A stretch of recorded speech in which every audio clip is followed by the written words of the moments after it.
Recording in progress.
All right.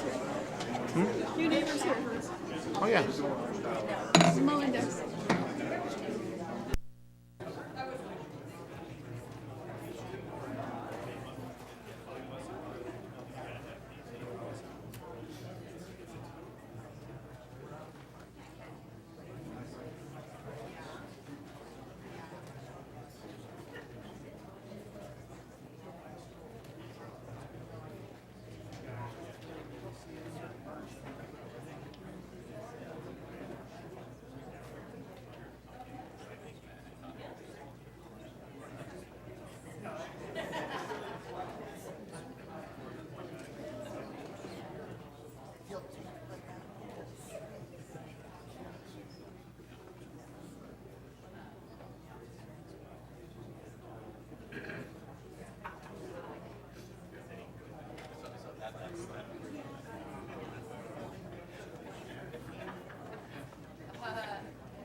All right. Welcome, everybody, to the Federal City Council meeting for July 19th, 2022. Would you all please rise for the Pledge of Allegiance? I pledge allegiance to the flag of the United States of America and to the republic for which it stands, one nation, under God, indivisible, with liberty and justice for all. Well, welcome, everybody. It's great to see a packed house. We've got a lot of great things to do today. But before we say another word, our Deputy Mayor has a quick message for some folks at home. So I just had some grandchildren arrive from Iowa, and I haven't seen them yet. So I just want to say hi, Tatum. Hi, Harlow. I'll see you tomorrow morning. And Kinji. Oh, Kinji, baby Ray. Amos, Eli, and Owen. I'll see you in the morning, too. I love you all. Thank you for being here. That's great. That's great. That's great. All right, most important part of the business of the evening. All right, now we've got some very happy business. We've got two great presentations. The first is the recognition of the Federal Way National Little League Softball Juniors team on winning the state championship of the state of Washington. Let's give them a...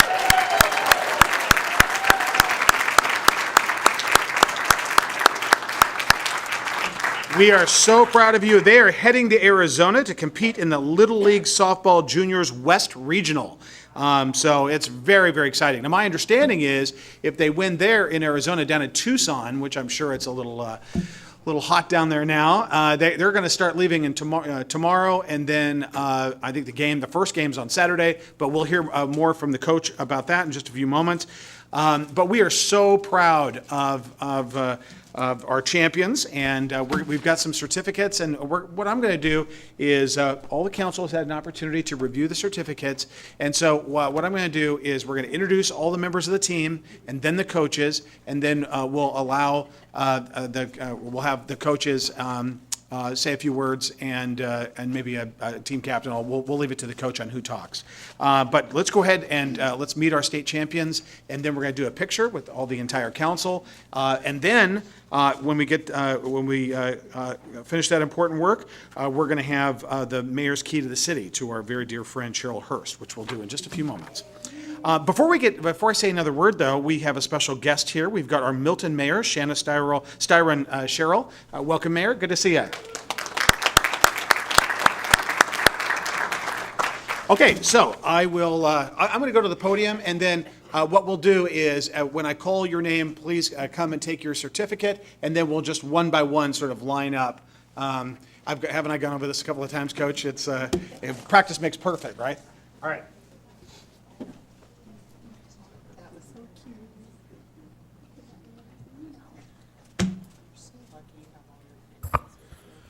Okay, Stephanie, I'm going to need more than 3 minutes. Been waiting all day to say that. Okay. More than 5 people. Yeah, thank you. I'll be here all week. All right. First, the players. Jalen Barnum.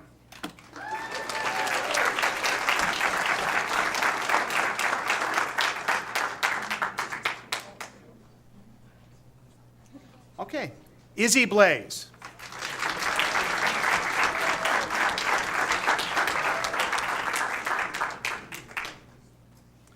Brooklyn Carter.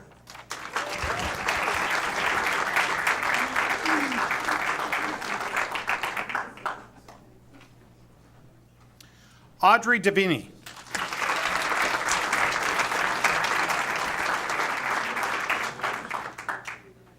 Monica Fierro Gonzalez.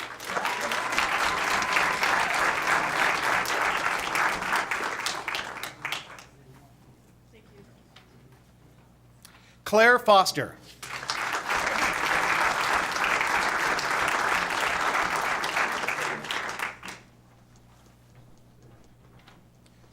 We should have set up bases. That would have been, if we were really creative. Samantha Hackney.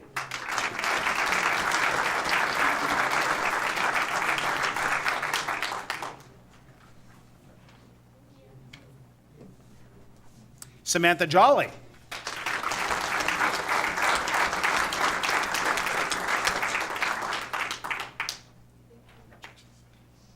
Adrian Kuntz.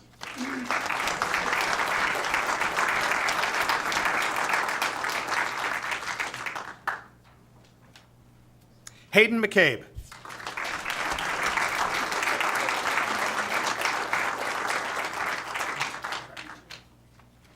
Ava Robertson.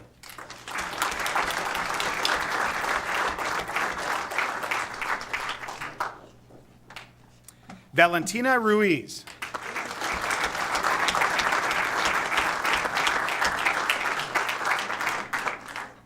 Karis Song.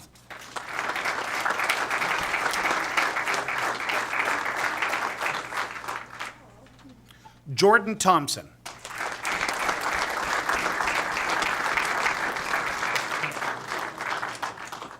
All right, and now I'll start with the assistant coaches, and then we'll end with the head coach. Jeremiah Carter.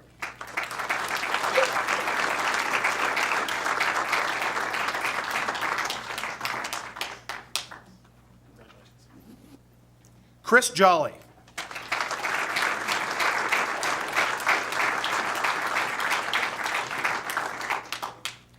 Tim McCabe.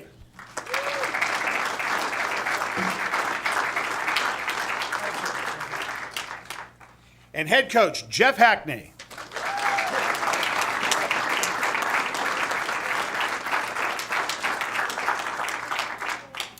All right, well, actually, why don't we, yes, what's that?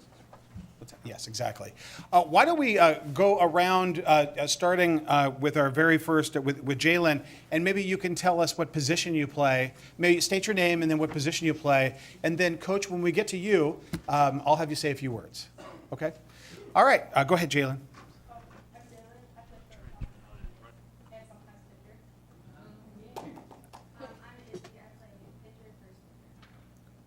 I'm Brooklyn, and I play first base. I'm Audrey, and I play first and pitcher. I'm Monica, and I play first and third. I'm Claire, and I'm a catcher outfielder. I'm Samantha, and I play catcher. I'm Sammy, and I'm a second baseman. I'm Adrian, and I'm a shortstop. I'm Hayden, and I play center field. I'm Ava, I play right field. I'm Valentina, and I play shortstop and sometimes second. I'm Vanessa, I play outfield, catcher, and second base. I'm Jordan, and I play left field. All right.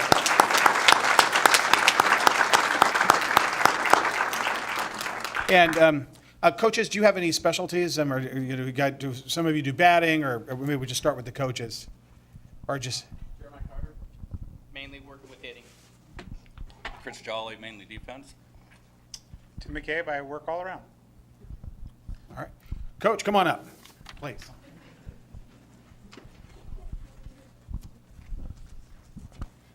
I just want to say thank you for recognizing these girls. They've worked very hard this season, and I'm very proud of them. And we're going to go Tucson and do the best we can down there, and hopefully we'll be back up here to Kirkland to play in the World Series next week.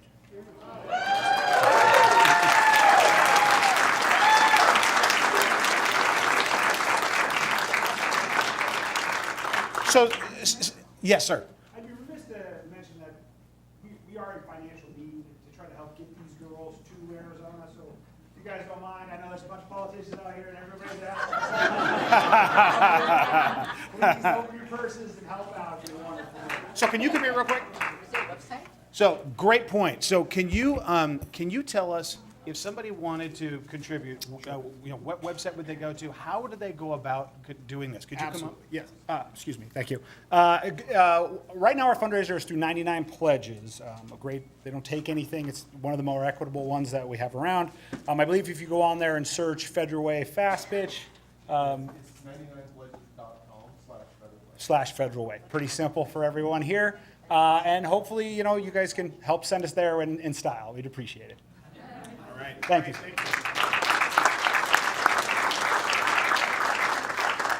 Well, we're going to do something on social media and try to really push this out to try to raise awareness, or to not try. We're going to raise awareness for your championship and your efforts down in Arizona. So thank you very much. Well, Council, would your preference be to stand or to come down? I don't know. Steve, actually, you're the stand. Okay, and I'll come back there. We'll get the picture taken.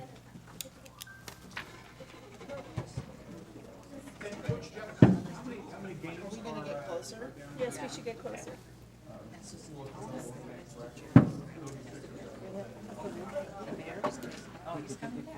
Okay. They're all tall. Wow. Okay, exactly.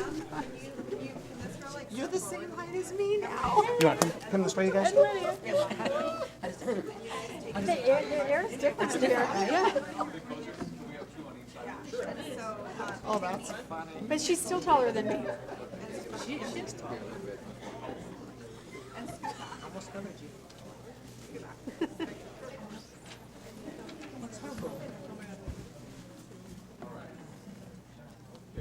Everyone say when. When?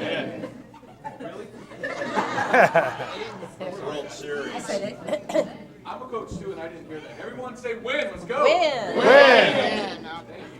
I thought he meant like WHEN. Congratulations, girls. All right, you're state champions.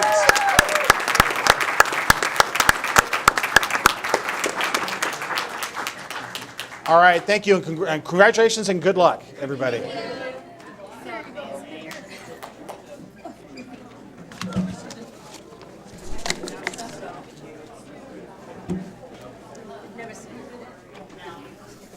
My best friend is the same height as you. I love her so much. She's a feisty girl.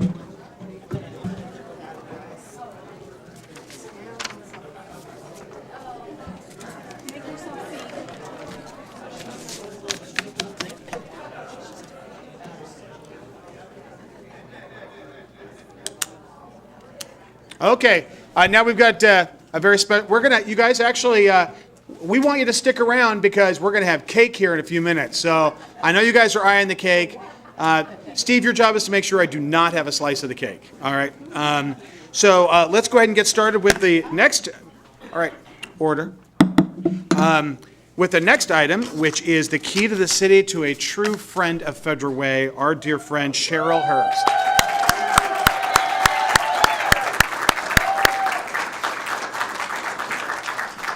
In fact, I'm going to go back to the podium because I got some stuff to read, and then we'll go from there. You like it.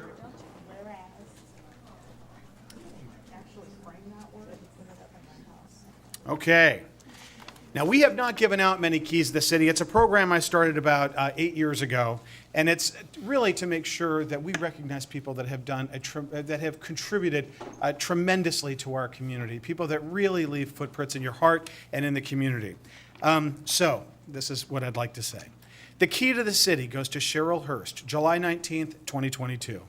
As the founder of Do the Right Thing, Cheryl Hurst has made an exemplary impact on the lives of children, families, and students. Their call to action is, quote, working today for a better tomorrow. They accomplish this by collaborating with public and private organizations to help meet the needs of at-risk families with children. Do the Right Thing created the annual March of Diapers and Paving the Way, which helps students financially who want to attend the Running Start college program. This includes support for textbooks, transportation, food, and other expenses, usually supporting 3 students for $2,000 each year per school year. Since the annual March of Diapers began 8 years ago, God, can you believe it's been 8 years? Yeah, I can believe it.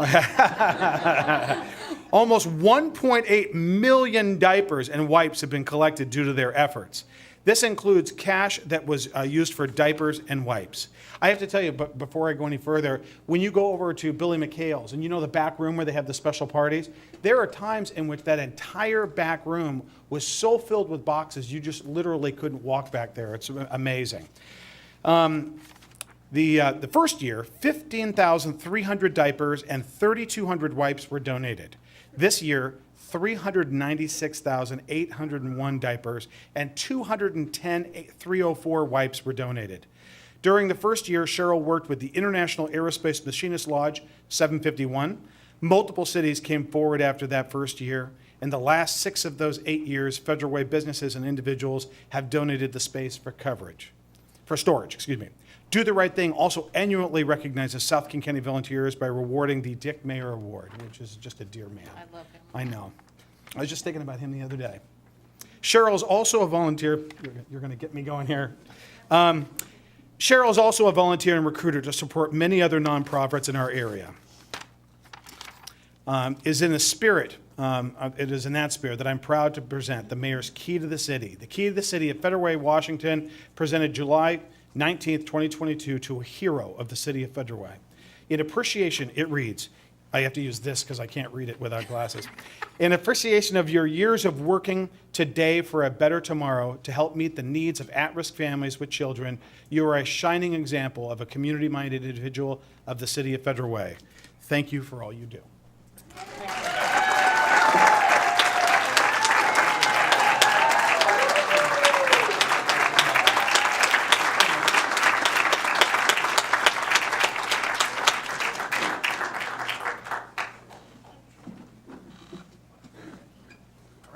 floor is yours. Well, typically I'm at a loss for words. So I'm so honored. I'll say honored and embarrassed at the same time. There are so many great people in this community. Cities have people, communities have people that care. If it wasn't for Federal Way, there's a million things that we would have never accomplished. It just absolutely is one of those things where you say to yourself, oh, I'm drowning, I hope something good happens, and somehow everybody comes to the rescue. If you've ever volunteered in Federal Way, please raise your hand. So you don't see very many hands that aren't up, and if the hands aren't up, they forgot that they volunteered. Because every time you go out and give something to the community you're in, whether it's donating money to this phenomenal softball team that is going to win, by the way, or doing anything, whether it's donating diapers or money or just doing something nice for somebody else. It's, the key can't really be broken in multiple places, but I've got about 10 friends here that have just saved my tail constantly when I'm dying during the diaper drive. And so you guys can come rub the key. But I just want one favor. So there's a new piece of equipment in town, and it's called the Mad Vac. And it picks up all the garbage, and I just want to be able to drive it. So can this key drive it?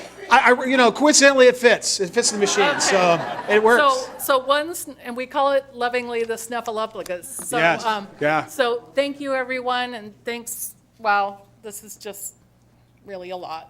Thank you so much. Thank you, Sharon.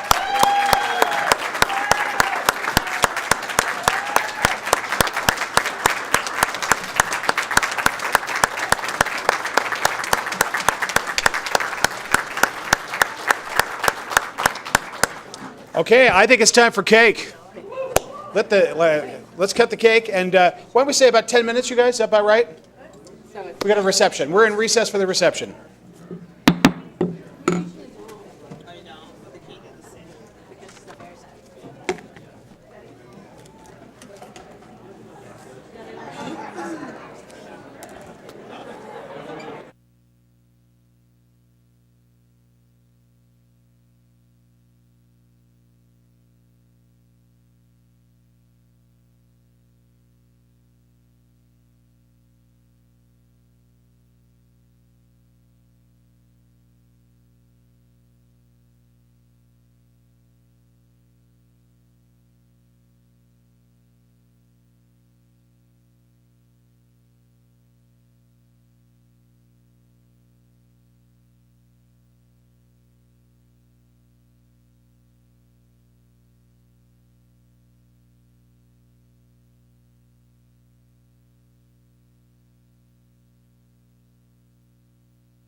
Great, thanks.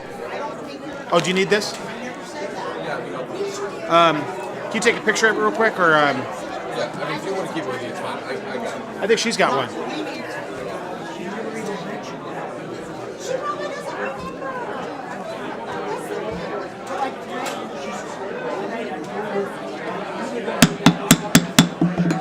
Okay, let's get back to business. We got some work to do.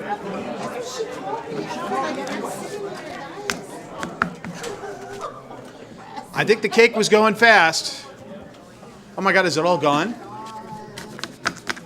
Wow. Well, congratulations, Cheryl. Congratulations to our Federal Way National Little League teams. Before we get going on business too far moving forward, I do want to say that the online portal to donate is 99pledges.com/fund/Federal Way. So 99pledges.com/fund/Federal Way. We're going to put this on Mayor's Facebook page and get the city Facebook pages. And in fact, oh, it's right there. Thank you, Thomas, and thank you, Stephanie. Maybe the council Facebook page. Yeah, that's right. That's right. Great idea. Okay. Okay, well, let's go ahead and get started with the mayor's emerging issues and report. Okay, we've got the 66th annual Kiwanis annual salmon bake. That's this Friday, July 22nd at Steel Lake Park. It's an amazing event. I've got my tickets. It's just absolutely, they do a phenomenal job. It's right there at Steel Lake. We're just beautiful in the lake and the salmon, and it's just a great community event. So I encourage folks to attend that. And 66 years, that's amazing. We've got movies at Town Square Park. The first one is this Saturday. It's Encanto. I'm not sure I can get my 15-year-old. I'm not sure I can drag Ben to see the Encanto, but we'll see. It starts, John, what time are we going to have Encanto? It's this Saturday, Town Square Park, with a massive screen. As soon as it gets dark, it's about 9:30, 9:35, I believe, is our start time. Okay, very good. And we've got advertising around, and it's totally free to the public. And John, are we taking care of the popcorn too? I believe there will be popcorn. All right, all right. But it's bring your own chair, right? Yeah, yes. Bring your own chair. And blanket, that's right. The very first year we did this, it was Susan and I were out there filling up the paper cups with the popcorn, and just kind of small time, old timey small town stuff. It really was nice. What's that? Yeah, absolutely. So hopefully, if you have any more details, just send us an email or any questions. But Town Square Park, bring a chair. Okay, let's see here. Upcoming events: National Night Out on Tuesday, August 2nd in the neighborhoods throughout the city. We used to that usually coincided every year with the first meeting of the month in August. And we have actually, the council, changed permanently the one meeting that we have in August, because we never have the second meeting in August. The second meeting in August is usually canceled, so people can take vacation. Now, permanently, we have moved the first and only council meeting in August to that second week, which would be August 9th. So just FYI. But National Night Out, it's, we have normally 30 locations, north of 30 locations throughout the town. It's a great opportunity to see your neighbors, and also I try to hit, as do the council, as many as I can get. I can usually get to about 6 or 7 in a night. But I've got a couple places I go where the chicken is always usually very good, and sometimes it slows me down. So, okay, so I've explained August 9th. We've got public comment, the most important part of the evening. And now I know a lot of you are probably going to be commenting on the Steel Lake situation, and that's great. And we do have a detailed presentation after that. So I want to make sure, and some of you who have contacted the city have gotten emails back. But we want to make sure we answer all your questions and get you all the information that you need. With that, this is the most important part of the evening. People do have 3 minutes unless you've noted that you're speaking for 5 people that are here, and then you get 5 minutes. So green means go, yellow means you've got 30 seconds, and then red means please stop. You can finish a sentence, but please don't go much further because we've got quite a bit. So I like to call folks, get people sort of staged where we can make this kind of go kind of fast. Oh, and everybody knows the rules. First of all, council changed the rules. When you get up, would you just first say what city you live in? We don't need your address, but just say, hey, I live in Federal Way, or whatever city you're from. And then obviously everybody knows the rules with regard to compliance with just the rules of the meeting. And Mayor, no clapping because we want to be fair to everybody. Right. Okay, thank you. But we did clap for Susan for the grandkids. It's just okay. Sorry. All right, exactly. All right. I think I started. All right, you guys. Let's. I'm going to rattle off the first few, and if you just got to kind of stage, we're going to make fairly fast. So we're going to have Deanna Riddle, and then Anne Michelle Gahart, and then Stan Ray, Susan Strong, and Margaret Rayner. So Deanna. Good evening, Mayor and council members. My name is Deanna Riddle. I'm a Federal Way resident for many years. And I'm also a taxpayer and a voter. So I feel like I can stand here and say my piece. I'd like to express my appreciation to you all, though. Many of you have been serving this city for a long time, I might add, a long time. So I appreciate that. And even more, I appreciate the people that work in the parks, that make them beautiful and safe, and really, they truly love the parks, too. I guess what I want to say is that you know that much of the private property is being stripped of trees and taken down to build apartments, which is a needed thing. But it also means that there's more people and more kids, and those kids need more room to play. So I'm asking you to look at the future for kids and people rather than where to put a construction site, basically, at this time.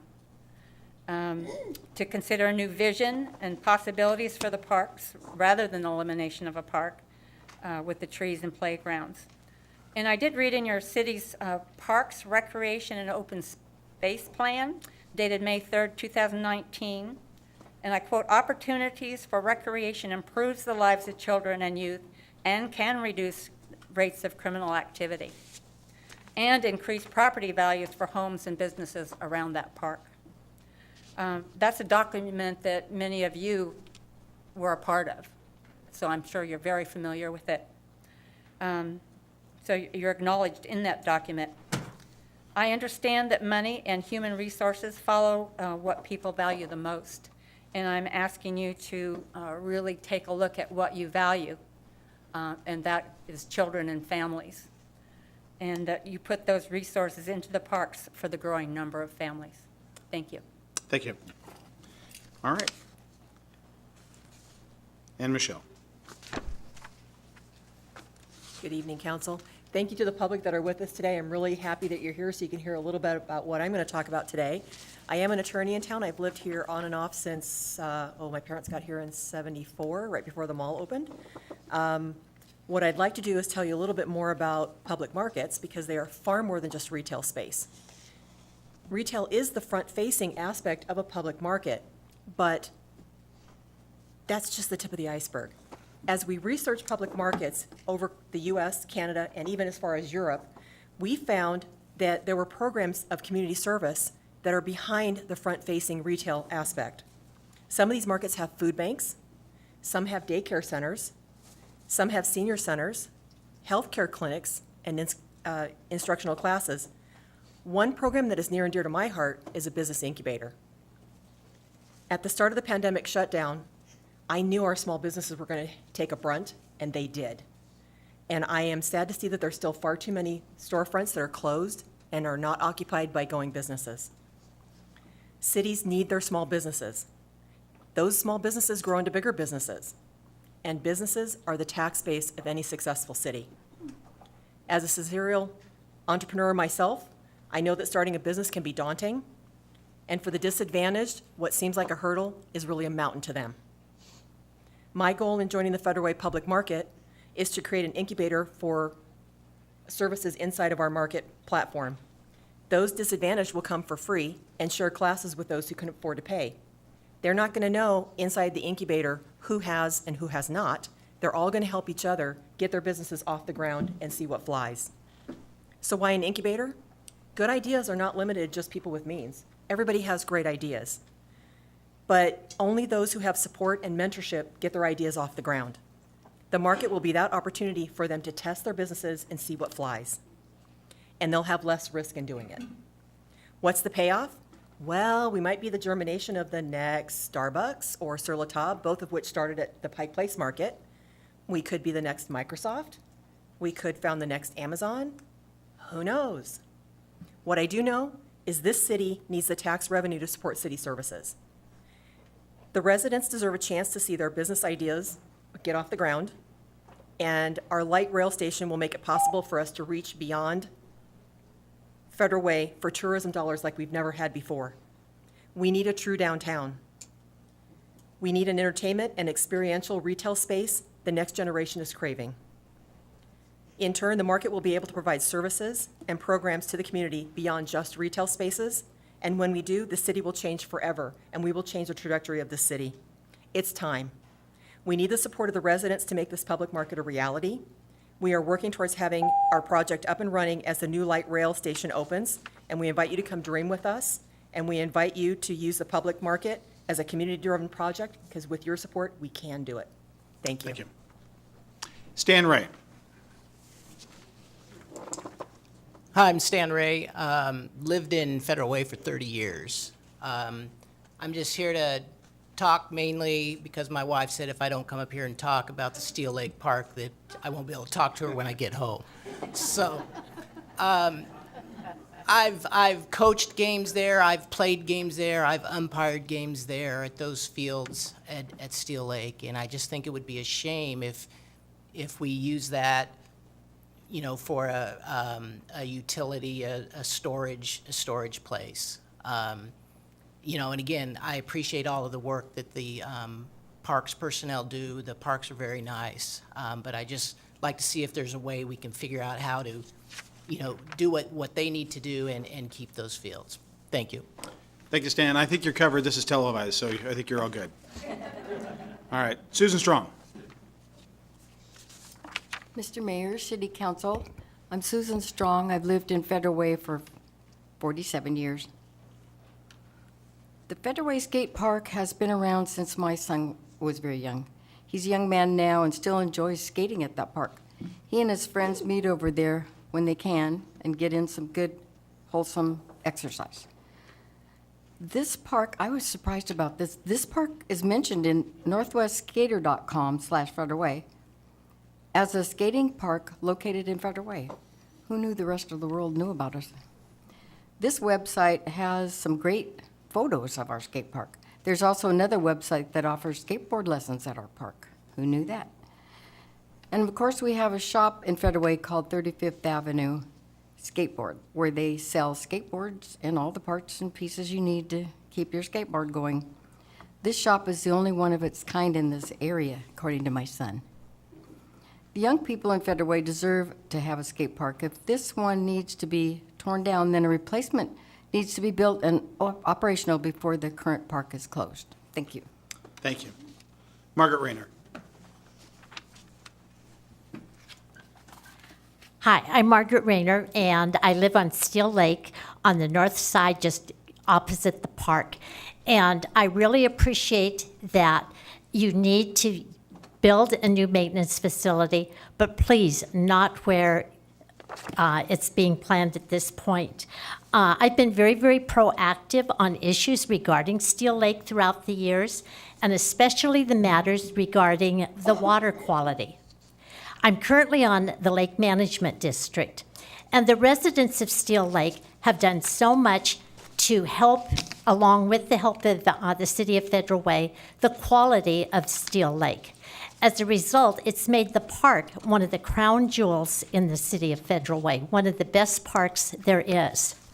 The park is a place where people can come and play volleyball, where they can picnic, where they can swim, where they can go out on the water on stand-up paddleboards, kayaks, any kind of water device.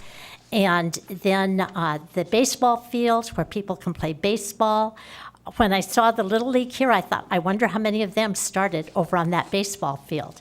The skate park and the soccer field. I know that you need more space. I really appreciate all that the City of Federal Way does, especially John Hutton, your wonderful parks director. He does so much to keep the parks of Federal Way looking good. The equipment that's required to keep the parks and also the other departments that use that space. I'm wondering if you have hired somebody, an outside person, to come in and look at that space and figure out if there's a better way to organize there. I know there are people that are specialists in organizing areas, organizing materials. Have they been brought into the City of Federal Way to look at that? When I drive by there, I see there's some areas that aren't even utilized. There's a house in the back, there's a fence, and then there's a lot of space before the road. There's some beautiful trees there that probably are why the fence has not been moved out closer to the road and provided more space. When I came by today, I looked in there, and there's a big pile of roots and dirt. And I'm thinking, that's taking up a lot of valuable real estate in there. Could that be moved someplace else? But as a result, I really hope that you will look at the park and think about the future of the park, not just tomorrow, not next year, but for decades. As people have said, more and more people are coming to Federal Way. Federal Way is working very hard at providing the dense housing or the housing that you're required to do in this area. As we bring more people into the city, we need to have the green spaces. We need to have the places for people to go, for people to enjoy the park. So thank you very much. Thank you. All right, so the next group is Jeffrey Tancredi, Trinice Rogers, Laura Anderson, Gerald Knudsen, and Kevin Harris. Jeffrey first.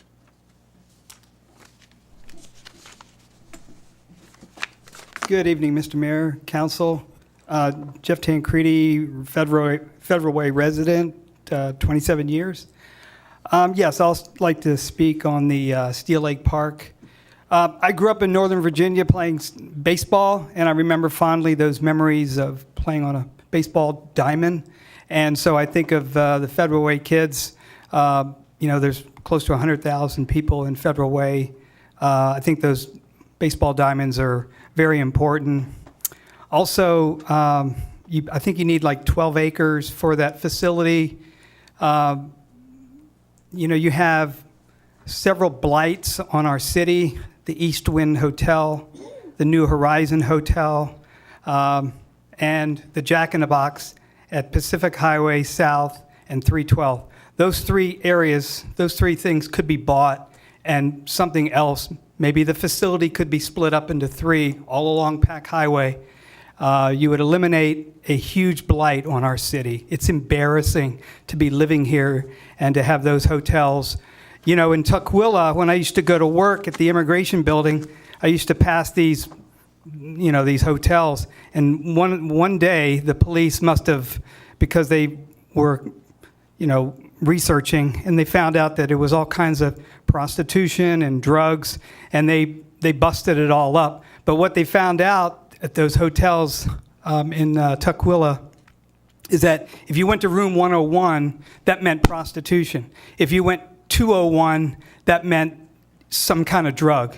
And they even found out that the owners were involved. So that was a major, major bust. It's probably about within 10 years ago. So these two hotels, the East Wind and the New Horizon Hotel, and then that Jack in the Box, it just looks really, really suspicious. There's probably illegal drug activity. It doesn't look good at all. And so those three areas, those three plots of land could probably come close to the 12 acres that are needed. So I don't know where the assumption came that there's only 2 or 3 sites, but you need 12 acres basically. Let's find somewhere else. I recommend that you look somewhere else rather than those ball fields, which these young kids in Federal Way desperately need an outlet to play. All right, thank you. Appreciate it. Thank you. Trinice Rogers.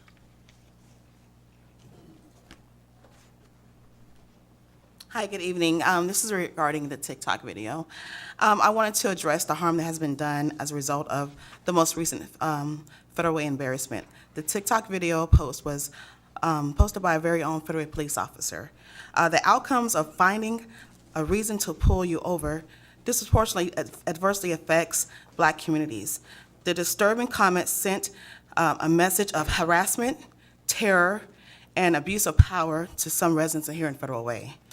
To add insult to injury, this message was delivered through an outlet that children and youth obtain most of their information.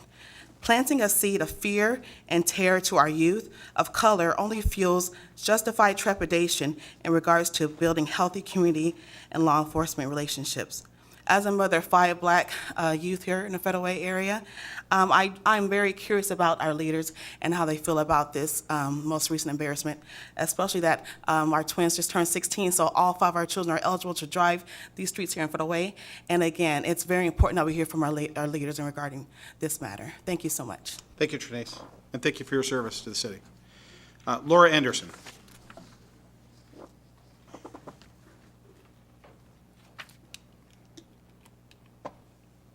Hi, Mr. Mayor and members of the council. I'm a new Federal Way resident. I've lived here for a year, and I love living in Federal Way. I've worked here for about 15 years, though, and the last 10 years I have worked at Truman Campus. And that is the public school that is adjacent to the Steel Lake Park Annex. And I urge you, please, please do not take away our public open parklands and keep the fields and green spaces of Steel Lake Park as they are today. Directly attached to the proposed expanded maintenance and operations heavy equipment yard is a Head Start preschool, a Boys and Girls Club, and a public high school, Truman Campus, where I work. The majority of our scholars come from communities that have been historically marginalized and resource disadvantaged. Our campus footprint is small, and it doesn't have ball fields of its own. But because it's been next to this great city public park resource, it's been okay. And these are the fields that you will be voting to pave over and take away from citizen use.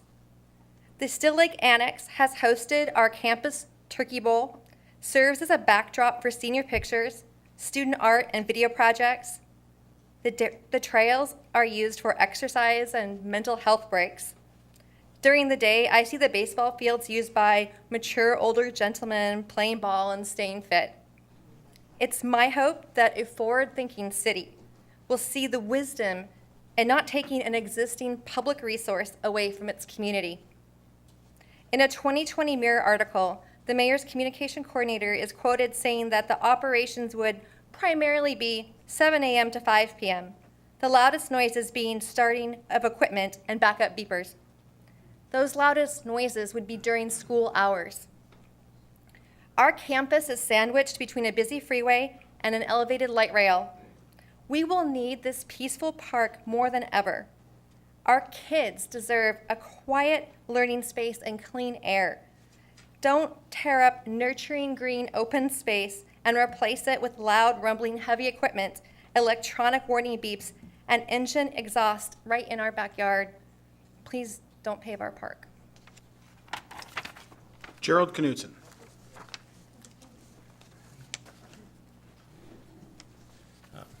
Thank you. I'm Gerald Knudsen, and my parents moved to Steel Lake in 1946, and I came home to my house on Steel Lake in 1947, so you can figure out how long I basically call Federal Way my home. And it's been on Steel Lake, and matter of fact, I played Little League in that little park that's in the corner there. And I used to play in the woods where the fields are now, because one of my friends lived there. And I have some other stories, but I got a short period of time. I'm the president of the Historical Society of Federal Way, and been involved with them for a long time. And the Historical Society of Federal Way is strongly opposed to the plan to take precious Steel Lake property, and the people have said a lot of things already, but to use as an operation and maintenance facility. This property is located in the central core of our city, and this decision will have a long-term negative impact on our community. I put down a few thoughts on the history of our parks and our legacy that our community leaders have given to us that may be appropriate in this consideration. First, Steel Lake Park, when I was a kid, they were private parks. In the 1950s, King County chose to buy those parks and make it a King County park. My brother was one of the first lifeguards there. So it wasn't always a park, it was private property, but they wanted to have a public park there. And then later they bought the Annex across the street to make it a park. So that property was, those leaders looked forward and said, we need a park there. You know, I was thinking prior to the cityhood, I'm just thinking of High-Lebos Wetlands Park. That was private property. The community leaders got that property, got it to be a state park, and now it's a city park. But it wasn't always a park. It took leaders to get that park there. Same thing with the Evergreen Airfield. That was a big deal back in the 90s. To get that, the city bought that and created a park. It's like 80 or 90 acres, but that was a big dispute. But the leader said, we need a park there, and look what it does now. Same thing with the Dumas Bay Center. That was a big deal when they bought that and said, we're going to have a park there instead of building it out, so you have a park. These were important decisions that people looked out into the future and said, we need that. Same thing in the French Lake Park. It used to be private property, and it was a golf course, funny little golf course, but the city bought that. In the Town Square Park, that was we know what was there, and now it's a nice city park that we're having events at. So, the community leaders who used these developed, saw the future and said, we want to have a nice facility here. So, I would just say that eliminating this portion of the park eliminating this is the first time the city has taken away a park. We've been adding parks, and now we're going to take a park away. And it's just not the right thing to do. And I was just wondering who wants to stand up and have their photograph taken when you're saying, I'll be the first one to take a park away. Instead of adding, I want to have my picture when we're tearing up the skate park, when we're tearing out these fields. You guys want to stand up and have those pictures taken? Because, anyway, that's my comments. Thanks, Jerry. Kevin Harris. Thank you so much for your time tonight, Council. I'm Kevin Harris. I'm actually from the University Place area, but I came here on behalf of the local skate community and the people wanting the Steel Lake Park. The most common misconception of a skate park being a breeding ground of crime has long been proven to be nothing but a fallacy. Over the years, skate parks have long been a place for young and old to be active and keep them away from crime, gang violence, and illicit activities that some teens and young people find themselves in. Kids who skate tend to be a very focused group. They tend to be very dedicated to their craft and often will spend days, weeks, and months of time learning just one trick. Skating is an outlet. For some, and sport is one of the largest growing sports in the world, and recently was introduced to the Summer Olympics. The removal of a skate park and possible relocation will only take away access to a safe place for these kids, teens, and young adults in this area to skate, but also make it over a 2-hour walk for them to the nearest park. Most of these kids are younger and do not have access to vehicles. Also, for public transit, it's an hour and 15-minute ride. Skate parks provide a safe environment for skateboarders, and the majority of skateboarding injuries happen outside of skate parks. The most common injuries are falls due to surface irregularities and collisions with vehicles or pedestrians. Skateboarding is going to happen whether in skate parks or out of them, if they exist or not. So the best way to keep the youth safe is to have access to a safe place to skate. Some choose basketball, some choose softball like the young ladies tonight, and some choose skateboarding. All are great activities for these kids and truly keep these kids out of trouble.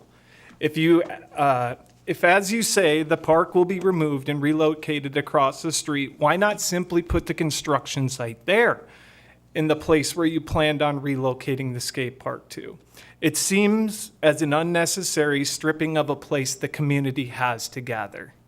I would like to close with this. Over my time living in the Sound area, skate parks of all around the Sound have been long been an outlet for myself and many others like me.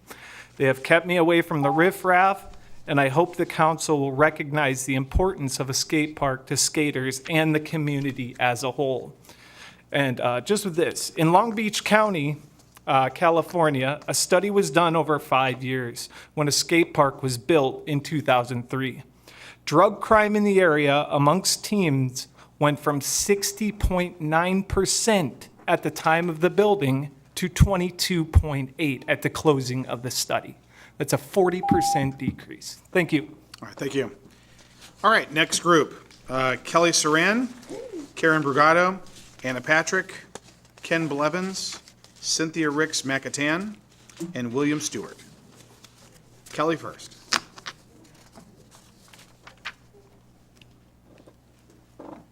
Hi everyone, my name is Kelly Soren and I'm from University Place. But as a former University Place Parks Commissioner and University Place Youth Rep from 2000 to 2003, I would like to say skate parks enhance our communities. In University Place, we could not wait to get our own. Several committee members and I would load up into a passenger van and visit skate parks all across the Puget Sound. Anxious to hear what skaters wanted, what worked for them, and what didn't. There isn't a day that I don't drive past that skate park and not see people from our community using it. And I honestly can't say that about all of our parks. Skate parks get used. We all know the benefits of skate parks for skaters: exercise, fellowship within the community, reduced at-risk behavior. Skate parks also benefit the city that they preside in. By providing a safe place to skate, there is a reduction in property damage within the city because riders aren't having to use whatever structures are available to them. It's also safer for the skateboarder to have a designated place to skate that serves its intended purpose. It's a diverse sport and people will travel to the area for a good skate park. Currently, your skate park is in a great location, near playing fields and a teen center. I would really discourage you from building on this site. Parks contribute to the physical and mental health of a community. Thank you. Thank you. Karen Brugado.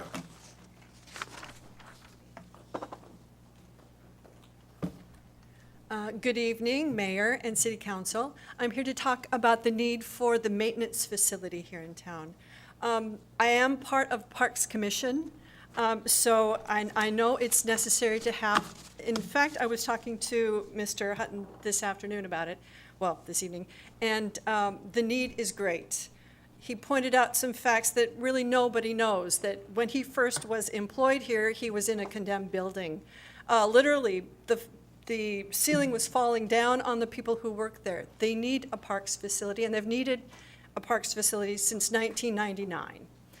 It has to be now that he receives one. And I know the people don't want to have their parks taken away. We don't want to have your parks taken away. We love the green spaces, we do. It's economical to have it where it's located, and I've gotten a promise out of John Hutton that there will be a better, bigger skate park just across the street. We value the people that are at the skate park. We love to see it used. The ball fields are great, but the maintenance facility is needed, and it's needed now. So thank you very much. Thank you.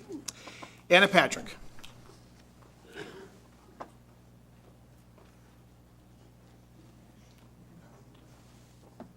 Good evening. So I'm just going to talk about the park. And so I just want to say, first of all, I'm an alternate planning commissioner in full transparency, but I'm speaking as a citizen. And I just been thinking about it. You know, when I heard the first presentation, it seemed to make sense that we're going to go with the least expensive cost to our city. Our city is struggling. We have a lot of tax exempt housing. We have Businesses have left, and we're just coming out from a pandemic. I realize that we have this financial aspect of it that we have to keep in mind. However, I think that as a city, I think we would do a real disservice to our community to use up park space. Any thriving city has thriving parks. So giving up any of that land at a time when land is getting far more expensive and it would be hard to recover that would be really sad to see our city give up that land. I realize that there's transit-oriented development coming, lots of housing. I don't know if this is a chess move to kind of set us up for a specific future in Federal Way, or if there's something more that we need to know, or if it's just simply a cost thing. I'm hoping that we can find some other alternative, maybe the fire station. Maybe build it with solar roofing and work out a deal with the fire station, save them money, kind of a beneficial thing to both. I don't know. I would really like to see the city consider any option, even splitting it up, something. Please don't give up our park. Thank you. Thanks, Anna. Ken Blevins. Hello, Ken Blevins, 50-year resident of Federal Way, still living here. Just wanted to say, put my 2 cents in with this thing. I think I've said it before, but we're growing as a community. It's a place where the state of Washington, King County, and so on has plans for this place to grow. We're not going to get less population. We're going to get more population, which means there's going to be more kids. We're not going to just grow land unless Mount Rainier decides to blow. Then maybe we'll get some land from some other city next to us. But we're not going to get any more land here. We're not getting any more space for parks. The Little League does not have enough park or fields out there. I just talked to the state champion coach down there, and he said actually when it's really busy during the season, there isn't enough. It's a tight squeeze, and they have to go to Auburn sometimes to actually practice on fields. So to be able to get actual practice time so they can become state champions. And I don't think you guys want to be the ones that take fields away from little girls, okay? So it's not a good look. We're not going to get more fields. I think we just need to get more creative. We need to get back to the drawing board. I know, I'm sorry you've been in these buildings that haven't been good. My house isn't that great either. But I've been there for 26 years. So, but when it comes down to it, we have to do what we got to do and look harder. That fire department district, that's actually perfect. I know it might seem to be expensive right now, but there's got to be somebody that can go in there and do some negotiation, maybe take Dow Constantine out for dinner. I think the mayor knows this guy. So let's just go back to the drawing board, because really you just don't take park space away. It's needed. It's there for a reason. It's right by Steel Lake. The lady I was talking about, the school next, you can't do that to those kids either. It's needed space when it comes down to it. There are so many different options. We just have to get more creative, and maybe we do need to pay a little bit more money. Maybe we need to stretch a little bit more. Maybe you need to ask the citizens. I mean, so far citizens say no. Let's not take that field away, take those fields away. And for the future of our city, it's just not a really good idea. It's the easiest thing. It's right there. It's right across the street. Seems great, but when you actually are talking about people, it's not a good look. It's not a good thing to do to our city. So for long term, let's keep our park space. We're not getting more of it. We're not going to go buy more land somewhere else. It's going to cost a lot then too. So another thing real quick, good job, council, mayor. Everybody's doing a great job on the cart issue. I saw the parks thing the other day, and just was very good. We had the assistant chief had some really good points. You guys put it all together, and I think we're going to have some good things here. So thank you. Thanks, Ken. Cynthia Ricks McIntyre.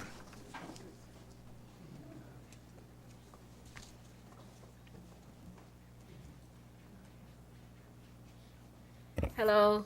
I haven't been here as long as he has, and I think my house is pretty cool, but a couple of decades. I know I look young, right? So I wanted to talk to you about a couple of things. First, I'm going to start as the Human Services Commissioner, Chair of the Human Services Commission. Last night we had one of our meetings, And we wanted to discuss with you, give you some feedback about ARPA. First of all, we appreciate the council maintaining the $3 million for social services. We would prefer there be more, especially with the impact of COVID. As you know, our schools were closed for a couple years, and this past year, having students come back, the need is great. And a lot of the programs that would normally happen in the school couldn't happen because there wasn't enough protocols established, given COVID, about how to safely bring them in. And by the time that plan came out, the school year ended. So we'll have a lot of guidelines now to address the pandemic, and when school starts, we'll need more youth programming happening, and the funding that used to be available doesn't cover those COVID protocols, and some of those fund sources have dried up because of the impact that COVID had on those fund sources. So here we are saying we have a great need here, a huge one. Child care is an issue. As you know, we've lost a good 2/3 of our child care centers here. So that's a need, right? So really think about using ARPA funding to increase beyond that $3 million, if at all possible.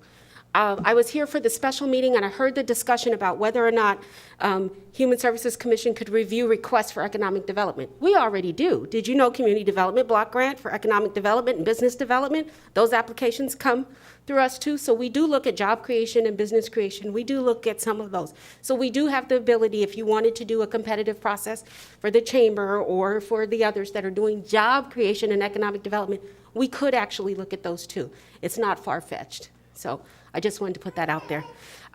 I would also hope that you would consider us as to review those applications, because we already represent the city in making recommendations, and we're a pretty diverse group in terms of our background and different areas for the city, and so we would love to do that for you. So I wanted to provide that information to you from the commission.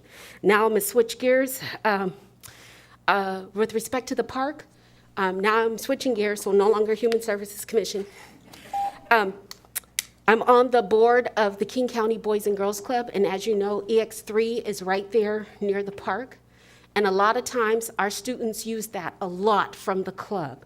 They use that park for all kinds of activities. We don't have enough outdoor space. And so please consider that. Part of the siting of that location was because we knew we had access to a park area for our kids to be able to play from the club. So please consider that. If you take that away, where will they go? Thank you so much for your time. All right, thank you. William Stewart.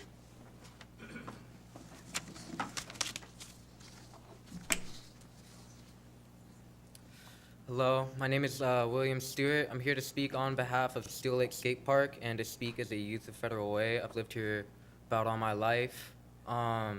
Around 7 o'clock when this meeting started, I'd usually be getting off work. I'd go home, feed my cat, go straight to Steel Lake Skate Park. At least 2-3 times a week, I'd be visiting Steel Lake Skate Park. It's very important to me. Very nervous, never expected to be speaking at a town hall meeting, but Steel Lake Skate Park is important enough for me to face my fears. I believe that demolishing Steel Lake Skate Park would be a big mistake. I go there multiple times a week. I see, kids of all ages, very young. I've seen little 3-year-olds on scooters, little bikes there. I've seen people in their 60s riding riding skateboards better than I've ever seen at any other park. I believe that Steel Lake Skate Park is very unique. It is a very difficult park, and some people are afraid to go there because they perceive it as a bad park when it's just high in difficulty. But I think if we replaced it, it wouldn't be anywhere near as good as the one we currently have. I believe it's not worth it, because I go there, I see the same kids every time. I've been seeing the same people for years, and I've helped kids learn to skateboard, helped them bike to learn to drop in at that park, and just seeing the feeling of accomplishment of them learning how to ride that park, it just makes me heartbroken that people are considering demolishing the park. I hope you consider what I say and do not demolish Steel Lake Skate Park. It's very important to me, very important to my friends. I've met close friends at Steel Lake Skate Park, I've reconnected with old friends that I would have not, had any other contact with them if they had not been at Steel Lake Skate Park at the same time I have. And it would just be a mistake to demolish Steel Lake Skate Park. Thank you. Thank you, William. Great job. Oliver Belland. Okay, next batch. Oliver Belland, Suzanne Vargo, Mary Ellis, Betty Taylor. That's what I have so far. So, Oliver first.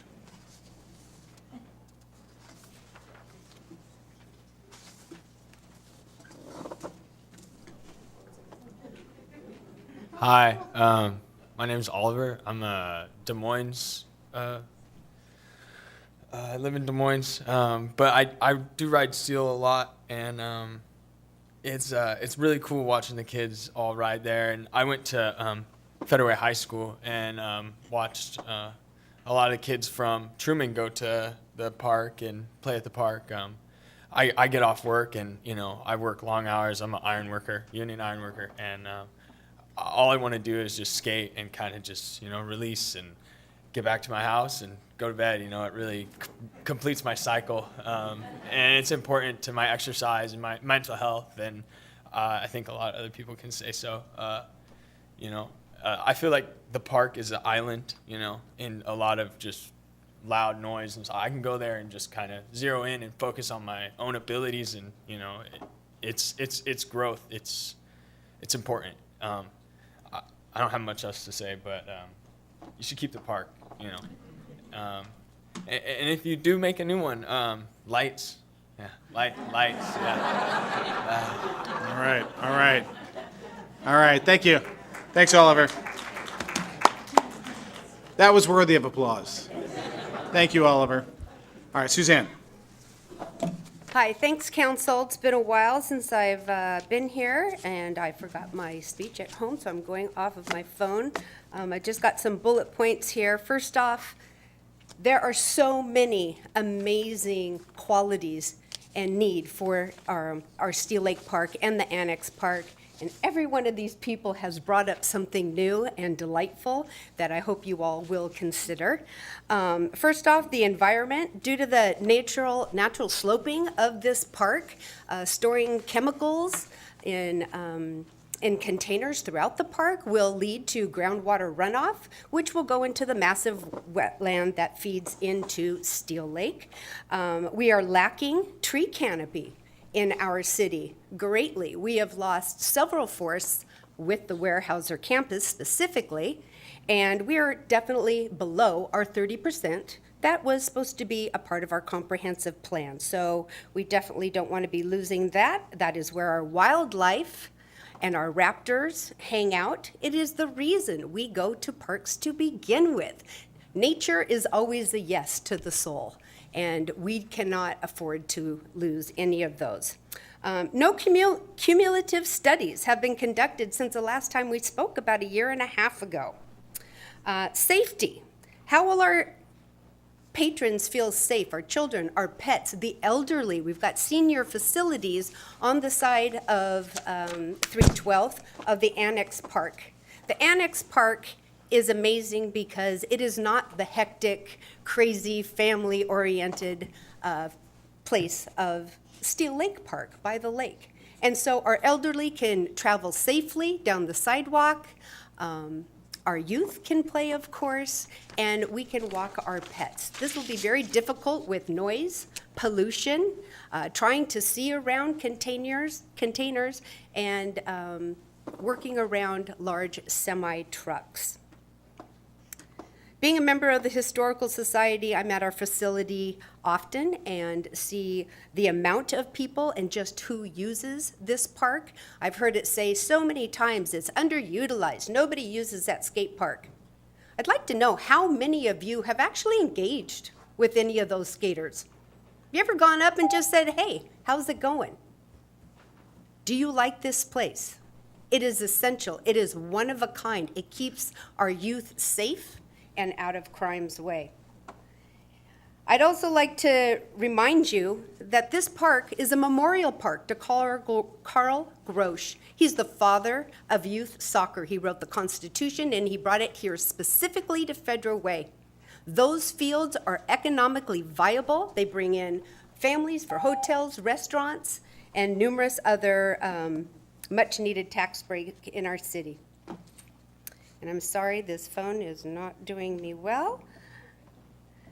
Last thing I'd like to say is the level of service standards are measures of the amount and quality of a park recreation site's facilities that must be provided to meet a community's basic needs and expectations. We do not expect to walk amongst an industrial site when we visit our open spaces.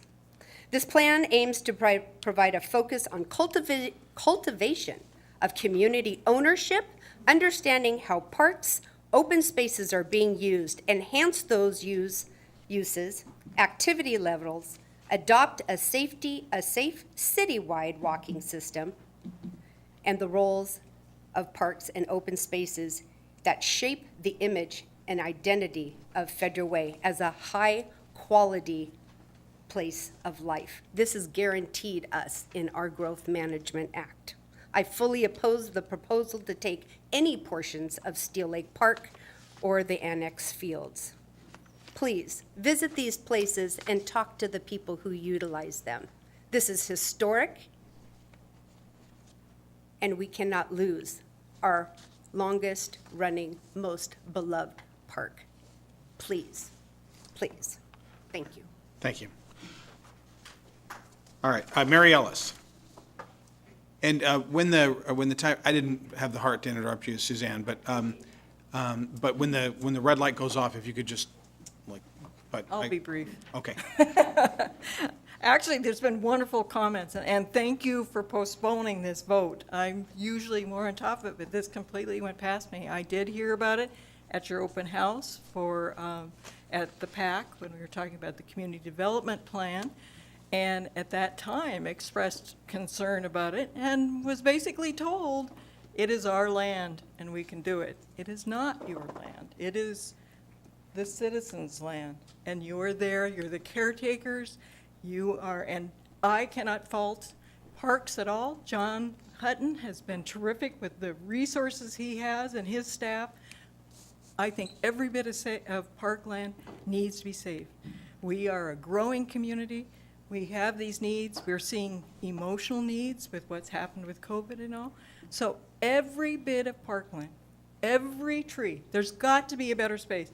One of the questions I had, and was told that there would be no hearing on this, and of course I missed the other council meetings, is that we couldn't have a public meeting, or you weren't going to have a public meeting. Well, you can see the need for that. And these citizens have ideas about where you could put this maintenance yard. So maybe you ought to turn to your citizens and ask some questions, because I think they've got some answers for you. But thank you. I'm brief. Thanks, Mary. All right, Betty Taylor.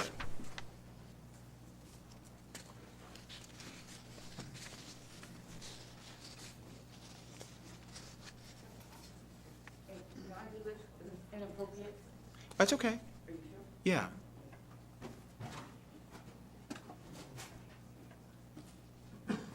We'll wait to get all set up, Betty. Oh, you're welcome. Okay. My name is Betty Taylor. I've lived in Federal Way for 25 years. All right. So I looked at the newspaper, and on the front page, it says Federal Way man dies after 4th of July drive-by shooting. Oh, God. When I read that, my heart just broke. It just broke in half. It's almost like, here we go again, here we go again. Another shooting, another killing. It's like every day, whether you turn on your TV and you hear about these shootings and all the gun violence. And we as a city, we have to come together and heal. In 2016, Steel Lake Presbyterian Church, they had called a prayer vigil, And when they called the prayer vigil, they invited firemen, they invited community churches, they invited police, and they invited nurses and doctors. And the community came out. And I believe we need something like this in this community. We just need to come together as a whole. We need to be one. We need to like hug each other. You know, we need to hug each other. You know, because this is just it's hard for everybody. I know we don't do a lot of visuals and stuff like that, but it's needed. I think it's about time. It is needed so much in our communities. I did bring some signs only because I feel that, you know, there's a lot of campaigning going on right now. We see people campaigning on the street, you know, holding up signs. And I'm thinking, well, shucks, I think I didn't hold my sign. Okay, I'm getting up there and hold my sign. I'm gonna do it with boldness. I'm gonna do it without fear because I think it's needed. I hope I get some honks, and I hope nobody don't shoot me while I'm doing it. Because someone said to me, well, you know what, I would go sign waving with you, but I'm scared I'm gonna get shot. So anyway, also, I would like to say also that on Saturday, July 23rd, Des Moines is having a parade, okay? Okay, it's gonna be at the marina. It's called the Waterland Festival, all right? So my family and other families that have been affected with gun violence are gonna be there. We're gonna be part of the parade. So we will be walking, holding our signs. Betty, We'll be walking together. Let's add one more. Can you just add one more minute? Okay, go ahead, Betty. Go ahead. Yeah, we'll be walking together because we're at a time, at a place where we need to walk together as one. So if there's anyone that would like to join us, let me know. So it's just too much. It's too much, guys. It's too much. Thanks for being here, Betty. All right. Oh.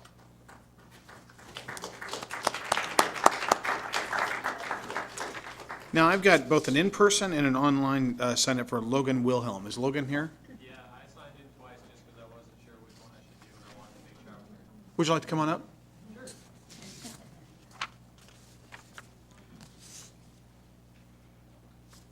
Well, Logan, anybody who knows me knows that's probably something I would do too, just to make sure. So, my staff is laughing because they know it to be true.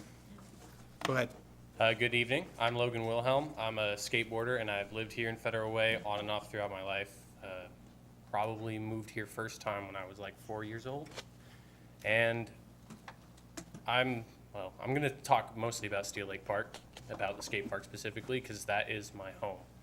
I have had lots of things happen there. I've met a lot of good people there. My good friends Will and Oliver, who you've already heard from today. I met both of them through Steel Lake Skate Park. And I mean, I've met a lot of people through Steel Lake Skate Park, and a lot of them I keep in close contact with. I send my videos to them, we share ideas, we hang out all the time.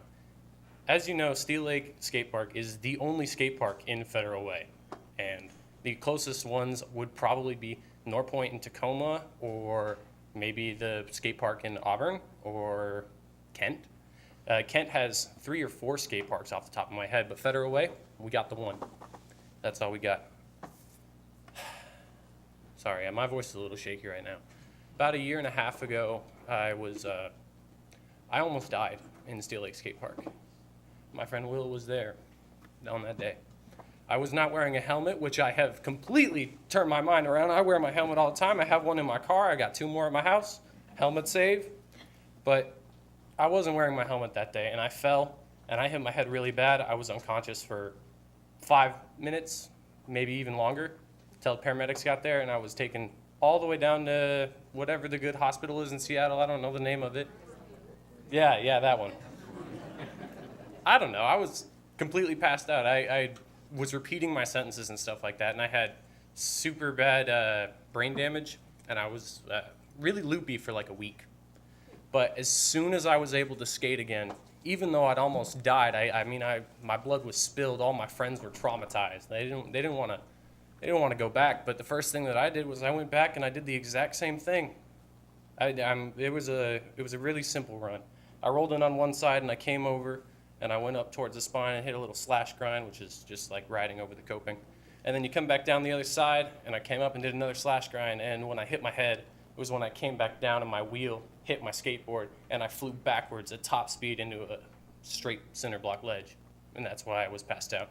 And that time, I didn't do it. I didn't make a mistake. I kept going and I felt so accomplished. And I hope that story really just shows how much I appreciate that park and how much it means to me and a lot of people around me. And how, I could have died there. And the first thing that I did as soon as I was able to was I went back because I loved it so much. So thank you guys very much for hearing from me, and have a good day. Thank you, Logan.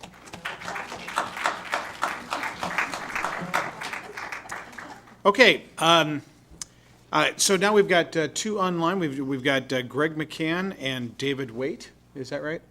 They Online? signed up online, but I think they're in person. Oh, great. Okay, is Greg McCann here? I didn't get a chance to sign up. I'm not Greg. I didn't get a chance to sign up. Come on up. Did you want to say anything?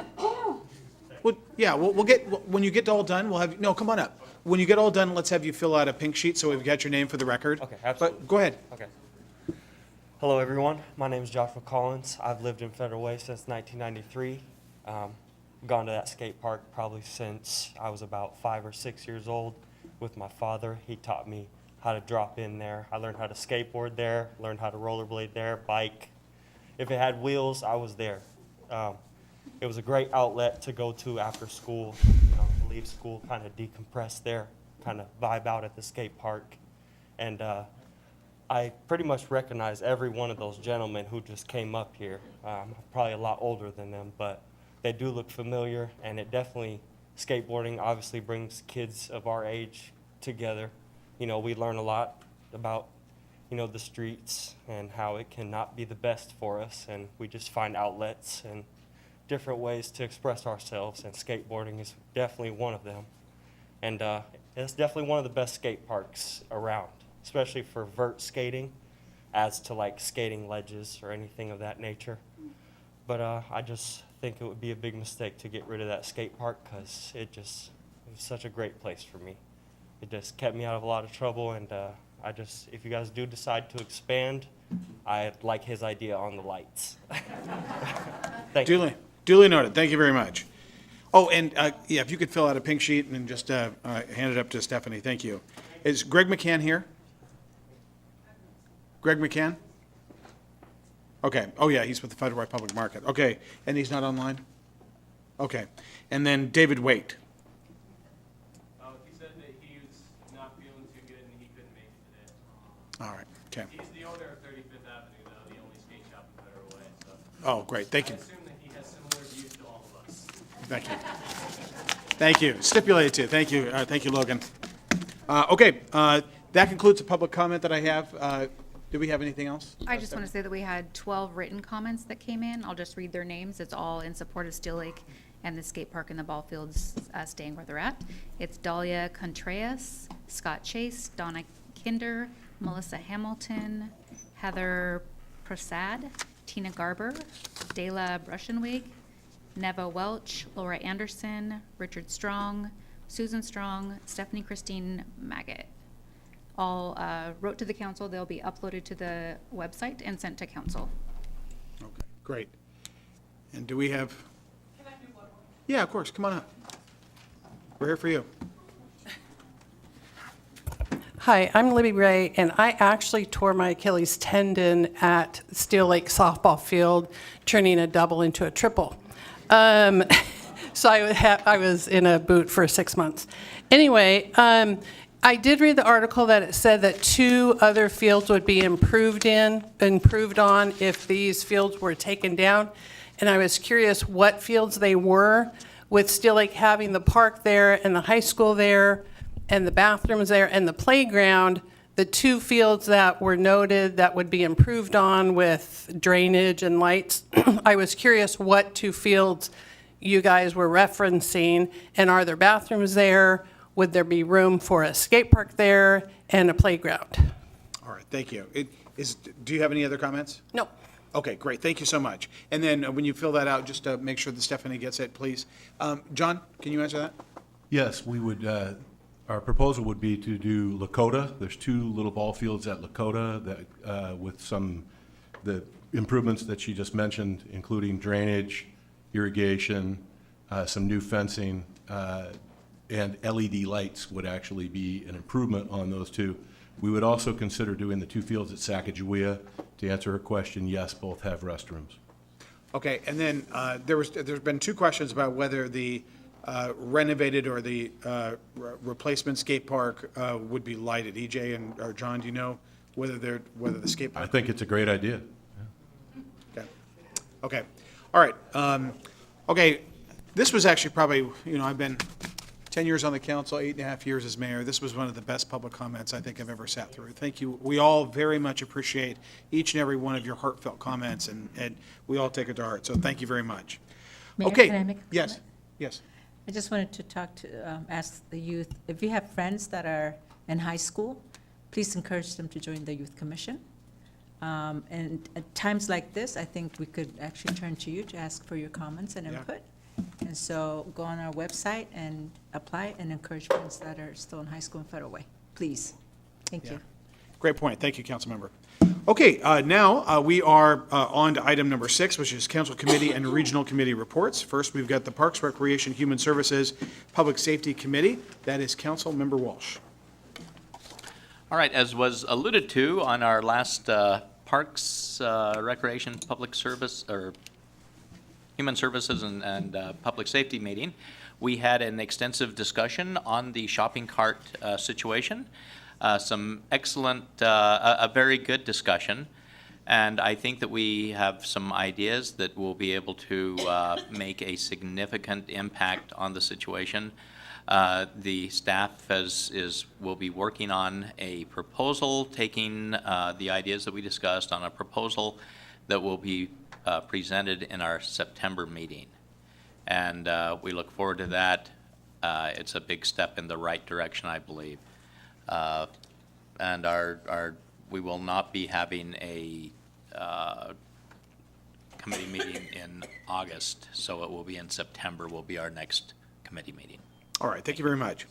Okay, Land Use and Transportation Committee, LUTC, Councilmember Dovey. Yes, thank you, Mayor. Our next meeting is August 1, which will be at 5 p.m. when we have our land use meeting.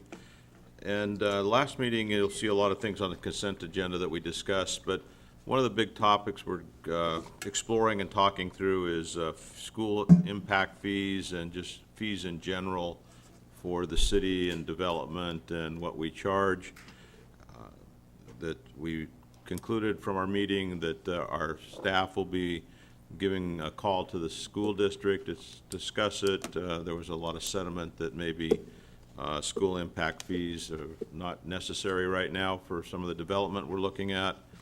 So that's been kind of the topic of land use. Going forward, we'll have a lot of regular things where we talk about construction projects and where we're at on bids, and then we'll have some follow-ups on impact fees and how they affect the city at our next meeting.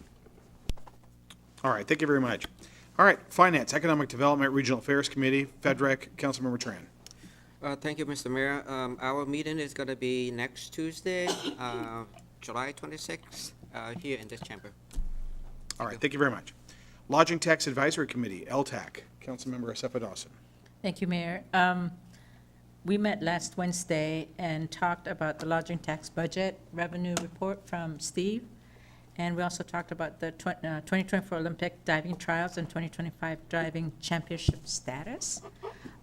We were going to review applications for grant, but we couldn't because we didn't have a quorum. So we had a special meeting to not miss the deadline for the applicants. So we were able to consider, and now that's going to go to FEDRAC at the next meeting. So it would come to council for approval on time for them to receive the funds. Our next meeting is scheduled for Wednesday, August 10th at 10 a.m. All right. Deputy Mayor and Regional Committees report. Thank you. I'd like to remind council members if they want to go to the municipal budgeting and workshop, it's August 18th and 19th in Leavenworth, and we do need to sign up very quickly if you want to go. It would be well worth your time. The agenda looks really good, and I think everyone will learn something. Tomorrow is the Senior Advisory Commission meeting. It's here at City Hall. The public is invited, and it is from 2 to 4. And the Senior Commission is working on some really exciting things for 22 and 23. Council President and myself met with President Ito and School Board Member Morris yesterday, and we met for an hour, and we started to plan for the combined meeting, which will be sometime in the future, late November, December time. We don't have an agenda yet, but for those who are asking if we're going to meet together, we are going to meet together. We're just working on the agenda and finding a time that works for as many people on the school board and the city council that works. And tomorrow is a Board of Health meeting, King County, Seattle Board of Health meeting. It is going to be a hybrid meeting. There'll be meeting in Seattle in the King County Council chambers, and it will also be held remotely. So if you're interested in the agenda, we are talking about the board restructuring. The state of Washington has required that we all restructure our boards of health, that we have more non-political people on the boards of health. And so we had an outreach program for that. 17 or so people, well, quite a bit more than that applied, but we are looking at adding, I think it's 10 more people. And we have 17 that we are looking at to add. And we're also going to be getting information about what is going on with COVID. You might have heard that COVID is coming back. And so if you're interested in how that's affecting King County, turn in tomorrow at 1 o'clock on Channel 22. So thank you very much. All right. Council President. Thank you, Mayor. So I'd like to reiterate what Deputy Mayor Honda talked about with the meeting with the school board, which should be held about at the end of November, 1st of December. This is the meeting we've been discussing for a very long time, and I can't believe we're actually going to have a joint meeting. And some of the topics we're discussing, the agenda is not set yet, but some of the topics we may, it'll be a joint meeting here in council chambers with public present. Hopefully, our planning at this point is not set yet, but planning is to have people come from the community to testify and about issues that they see. And some of the issues we want to talk about in this first meeting might be a plan that both the school administration has and the city of Federway have with regard to potential for school shooting and what we do on a regular basis with school resource officers, and that some of the things that are happening in the schools, such as guns in the lockers. And then I want to talk about, and some of the things that we'll talk about also will be school meetings, joint meetings, or the school board meetings where they're held, what location they're held at. And then one of the issues that Director Edo brought up was regarding homeless youth and what planning we have for. We've had this for so long, where kids do couch surfing because they leave their home either because they've been kicked out or there's abuse in the home. And we still don't have a place for our homeless youth to go. And that's been an issue for so long. And it's a big need we have in our community. The other thing I want to talk about, and I want our council members to look at, they received an email today from the Port of Seattle regarding a working waterfront boat tour, if you can do that, on August the 11th. That'll be the Port of Seattle in downtown Seattle. And it's, I went on one years ago with the Port of Tacoma, and it's really an interesting thing to do. And then finally, tomorrow morning, for those council members who want to go, will be the Good Eggs Breakfast with Councilmember Pete Von Reitbauer at Emerald Downs at 7 a.m. And the speaker will be Pierce County Executive Bruce Stanmeyer. Thank you very much, Mayor. All right, thank you. And our emergency operation folks that have representatives from not only Federal Way and the Federal Way Police, but also representatives from the school district, the fire department, Lake Haven, will be conducting exercises and tabletop exercises regarding, in the event that there's a shooting in town at a school or anywhere. So we're actively preparing for that, and we've invited the school district to be involved. So we'll make sure council is involved. Okay. Item number 7 is the consent agenda. These items have gone through committee, and I'll go ahead and read them and then ask if a council member would want a specific item pulled for separate consideration. Item A, minutes for the July 5th, 2022 regular and special meeting minutes. B, 2022 citywide ADA, American with Disabilities Act retrofits, 85% design report and authorization to bid. C, 2022 pavement repair project bid award. D, adaptive traffic signal control city center phase 2 bid award. E, citywide pedestrian safety improvements 30% design report. F, 21st Avenue South and South 320th Street signalization and pedestrian improvements 30% design report. G, South 288th Street report diet 30% design status report. H, USIC Locating Services LLC Amendment 2 Underground Utility Locating. I, authorization to apply for transportation grants. And J, Sound Transit Laurelwood Park easement agreement. Council, are there any items you would want pulled for separate consideration? Councilmember Walsh. Yes, item F, the 21st Avenue South and South 320th Signalization and Pedestrian Improvements program. I'd like to remove it so that the council as a whole can review it more. Very good. All right, any other items for separate consideration? All right, Council President Koshmar, with respect to A through E and G through J. Thank you, Mayor. I move approval of items A through E and then items G through J. Second. There's been a motion and a second. Is there any discussion? All those in favor? Aye. Aye. Opposed? All right, those matters pass. Item F.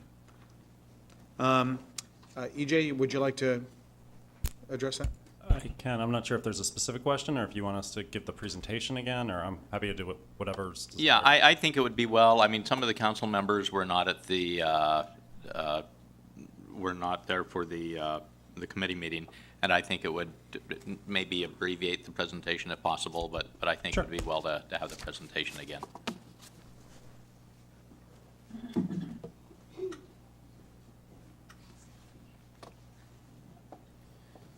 So let me start by saying I'm not Rick Perez.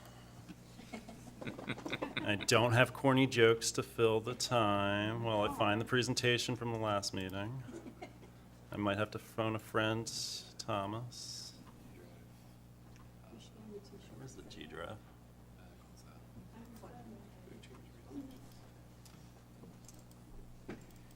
My apologies for not giving you more of a heads up. I meant That's okay. to, and then it didn't happen. I'm sorry.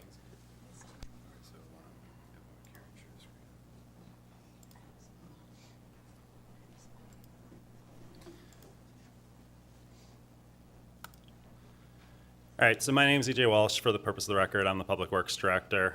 So I will go through this. If there's something specific you wanted me to cover, feel free to flag me down. Otherwise, I'll just move through it. Yeah, just move through it quickly. Yeah. So the 21st Avenue South and 320th signalization and pedestrian improvements 30% design report. This was presented to LETC. It was moved to the full council on consent.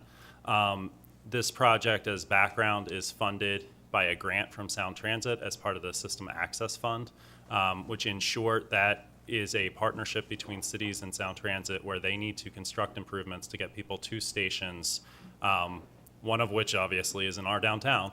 And there's a nexus to building the improvements. However, it's outside the scope of what they've been approved to do by FTA. So that's a long way of saying they provided money for the city to build these improvements to meet a federal requirement that they have to essentially signalize the intersection to allow traffic to get in and out of the transit center is about what it boils down to. So with that as background, the policy question before the council is, should the city council authorize staff to proceed with the design of the 21st Avenue South and South 320 signalization and pedestrian improvements and return to LUTC and council at 85% design completion for further reports and authorization? So to be very clear, this is only to authorize advancement of the design. This is not authorizing us to go out and bid. It's not authorizing construction. All of that will come at a later date. As background information, the core function of this project is to provide a new traffic signal to create a protected east and westbound left turning movement and protected pedestrian crossings of South 320th Street. So this is what it looks like today. To orient everyone in the audience that might be watching at home, 320th is going left, right, or east-west across your screen. 21st Avenue South is extending to the north or towards the top of your screen. Mod Pizza would be the northwest corner right here, and I-5 would be off to the right of your screen. So this is the proposed design that our consultants come up with. For those of you that have toured Europe, this design looks probably pretty familiar. This is a fairly common design in Europe. But what you have is you have a two-phase pedestrian crossing with a protected island in the middle. So the interesting trapezoid-ish type shapes that appear here and here are raised concrete that protect the pedestrians from crossing. This is only a 30% design, so the exact details of that will get worked out between now and the next time this comes to council.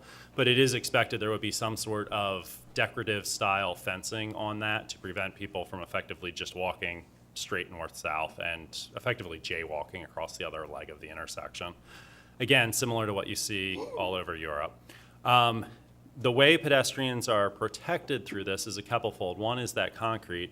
The other way is they're actually protected by the cars that are making the left turns. So the left turns that queue to go northbound on this side and to go, southbound on the eastbound leg of the intersection effectively block the pedestrians. So that those cars become a buffer to protect anyone trying to cross.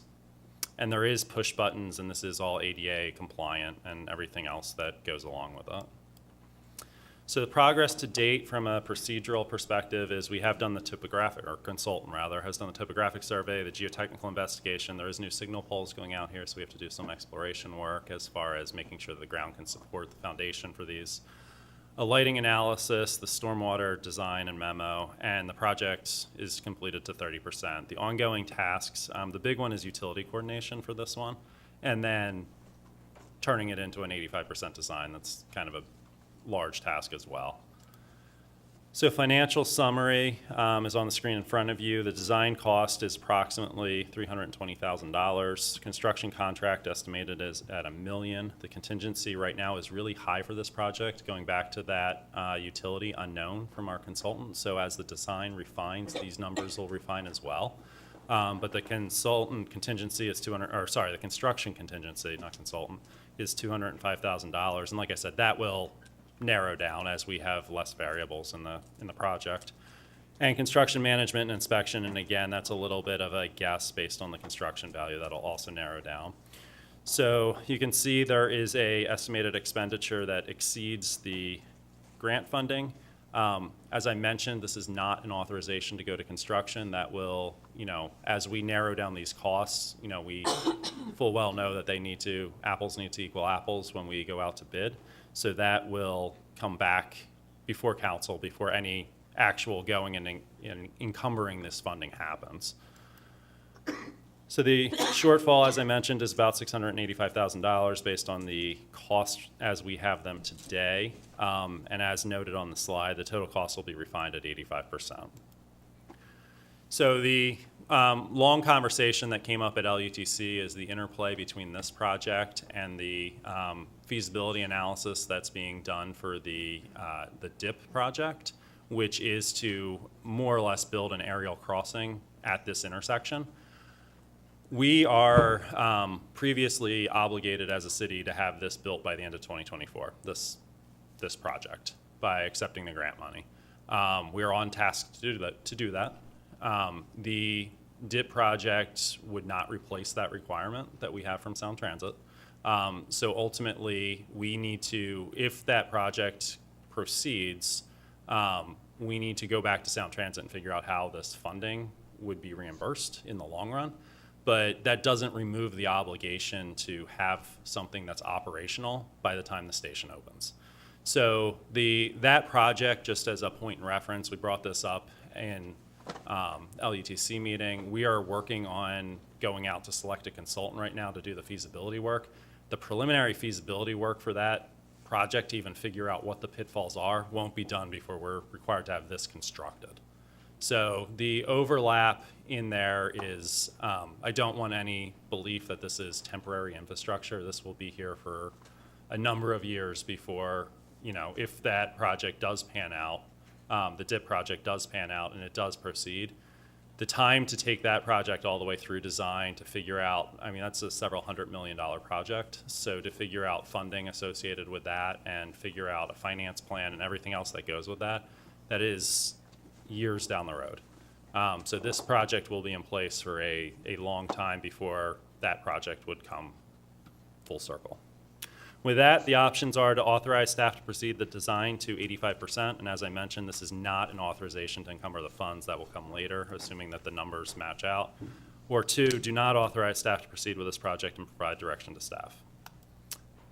The mayor recommended option 1. Option 1 was forwarded by LUTC unanimously to council tonight, and I am happy to answer any questions. And council, since you pulled the item, did you have any follow-up questions? Yeah, basically, with the cost of continuing the study right now, that's being borne by the city, not by Sound Transit, correct? In part, so the grant does cover the design cost.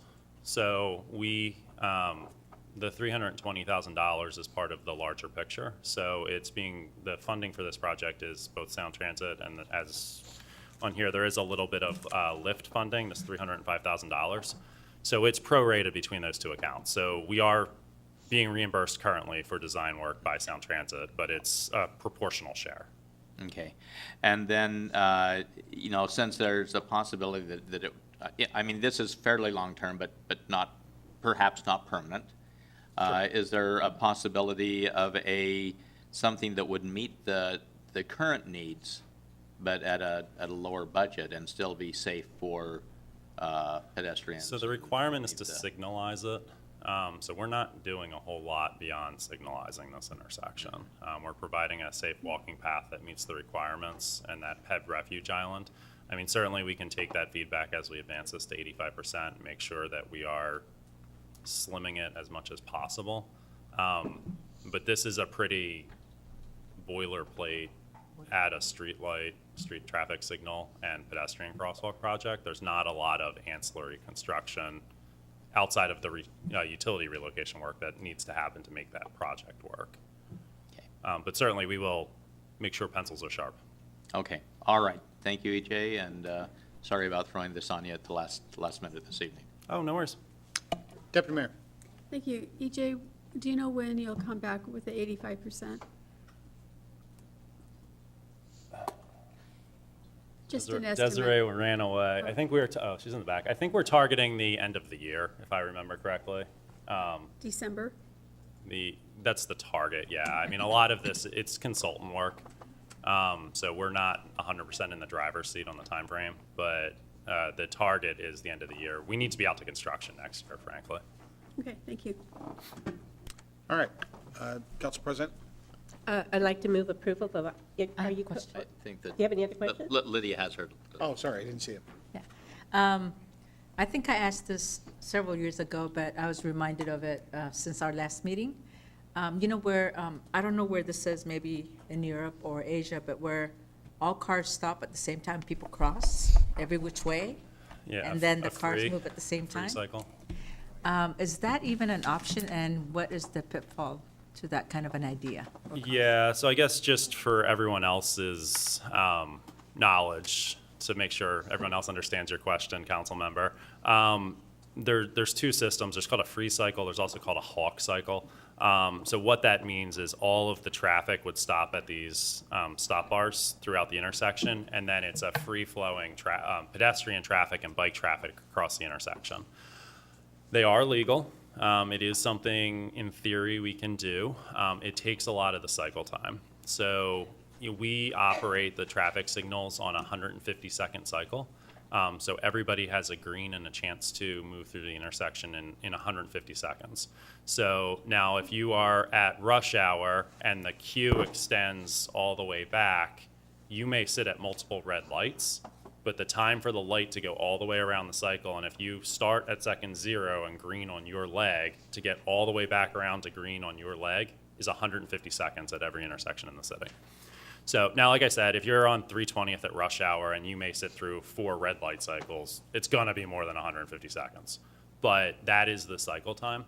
So to maintain that, we have to account for that free pedestrian cycle in that 150-second length, which takes a lot of time.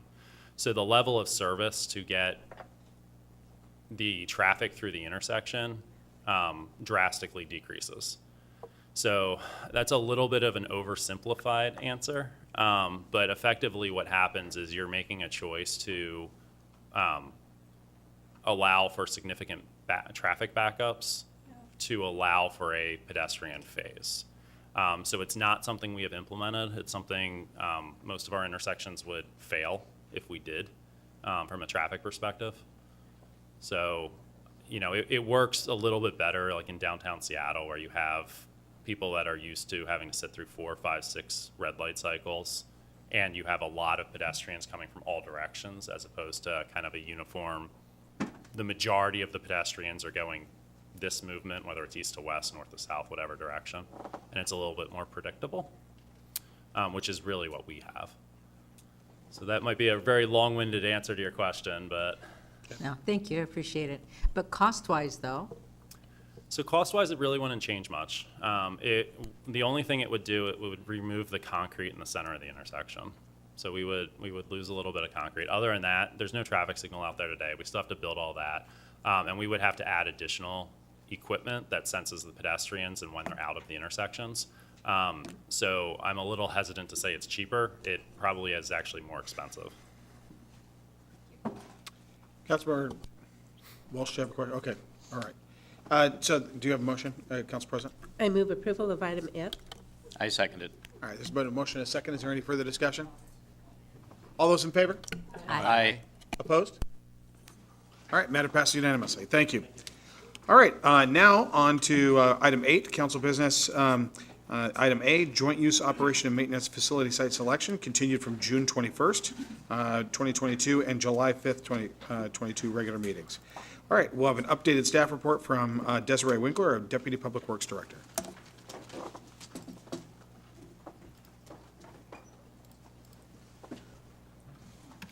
Great. Thank you. Good evening, Mayor, Deputy Mayor, Council President, members of the council. All right, here we are, and a lot of good feedback today, and we appreciate that. And believe me, we didn't go into this project lightly. There are definitely competing needs in the city. This is something I'm very passionate about. Our public works and our parks staff work in very challenging conditions on a daily basis, and they want to put in an honest 8 hours of work plus every day, and it's absolutely impossible for them to do so under current conditions. The city was born in 1990, right? Operation maintenance kind of ramped up more and moved into this facility in 99. And here we are in 2022, and we still haven't provided a decent operation and maintenance facility for the staff that is overseeing over $1 billion worth of infrastructure and making sure that all of our traveling public and then the users of our parks have safe and clean facilities. We're already challenged, we're already understaffed, and so this is critical. This isn't, again, something that we looked into lightly, but there are ways to mitigate the losses, and I hope that we can move ahead. So the policy question is, should council select the preferred site for the new joint use operations and maintenance facility and authorize $250,000 in expenditures from unallocated capital improvement funds to advance preliminary design? So the need for this project, again, is that the operation maintenance are already spread out into multiple existing locations. It actually was exacerbated a little bit more during COVID when we were using an existing facility and actually had to kind of hot seat. And I'll show you some pictures of that later. But we couldn't have everybody together or we would wipe out the entire staff. And we had times during COVID where we took out some of the crews. So this is our main facility. It is overcrowded, and I heard some comments about driving by and seeing inefficient use of space. Believe me, the crews have been out there and they do everything they can to cram stuff in places and stack things. And you can look at the stacking of multiple vehicles. And so this is the jigsaw puzzle or Tetris, depending on how old you are, that happens every day. They arrive from various facilities or they come directly here, and they've got to move stuff out of the way in order to get what they need in order to get their job done for the day, and then come back and kind of Tetris and jigsaw puzzle it back again. We estimate pre-COVID about $1,600 per day, but an hour per crew member. But we see that's been more since we've had to spread out even more. So the crew, they all can't get into the building in order to do the training next to the equipment that they utilize. So we just shove them in a maintenance bay. So they're next to hydraulic fluid, oil, inadequate HVAC facilities. The crew room there that you see, that's maybe less than a third of the staff. So during storm operations, when we have everybody there, and during change of crews, there's really nowhere for people to sit or stand, but we try to do our best and kind of cram them in there. So the existing facility, and I think somebody made a comment because they spoke to Director Hutton today about utilizing this building as a city hall and his offices when he moved in, and tiles falling on his head. Well, there's a picture in that bottom left corner, and those are the tiles that continue to fall on the heads of our staff that work there. I don't know the age of that electrical component there, but the fire department was very concerned. There's mold that we've done some abatement on, leaking roofs. It's hard to have my staff in there. So in the past 3 years, we've had 17 break-ins. I can call that 18, 19, 20, because this is an old presentation that I'm recycling from a couple months ago. Over $250,000 of equipment is lost and damaged. Over 600 crew hours lost due to break-ins. Last night, or early this morning at 3:20 p.m., the police chased off burglar, but not before they cut the fence, took a couple catalytic converters out of vehicles that people can't use today, broke the window of one of our facilities.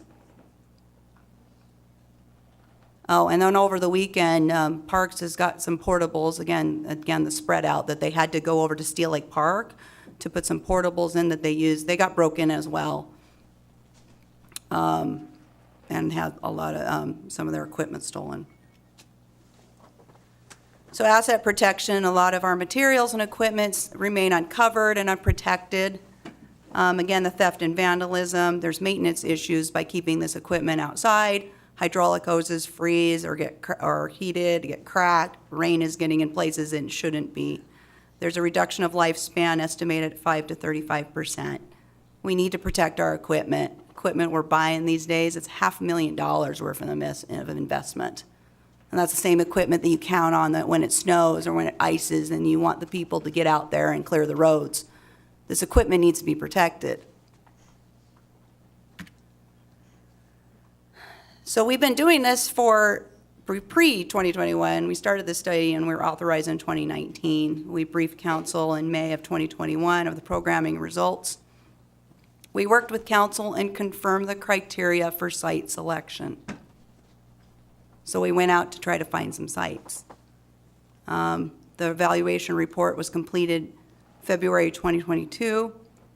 In that time, we had a little bit of delay. The report was actually completed prior to that, but there was a potential property acquisition that we had an opportunity to do that since fell through.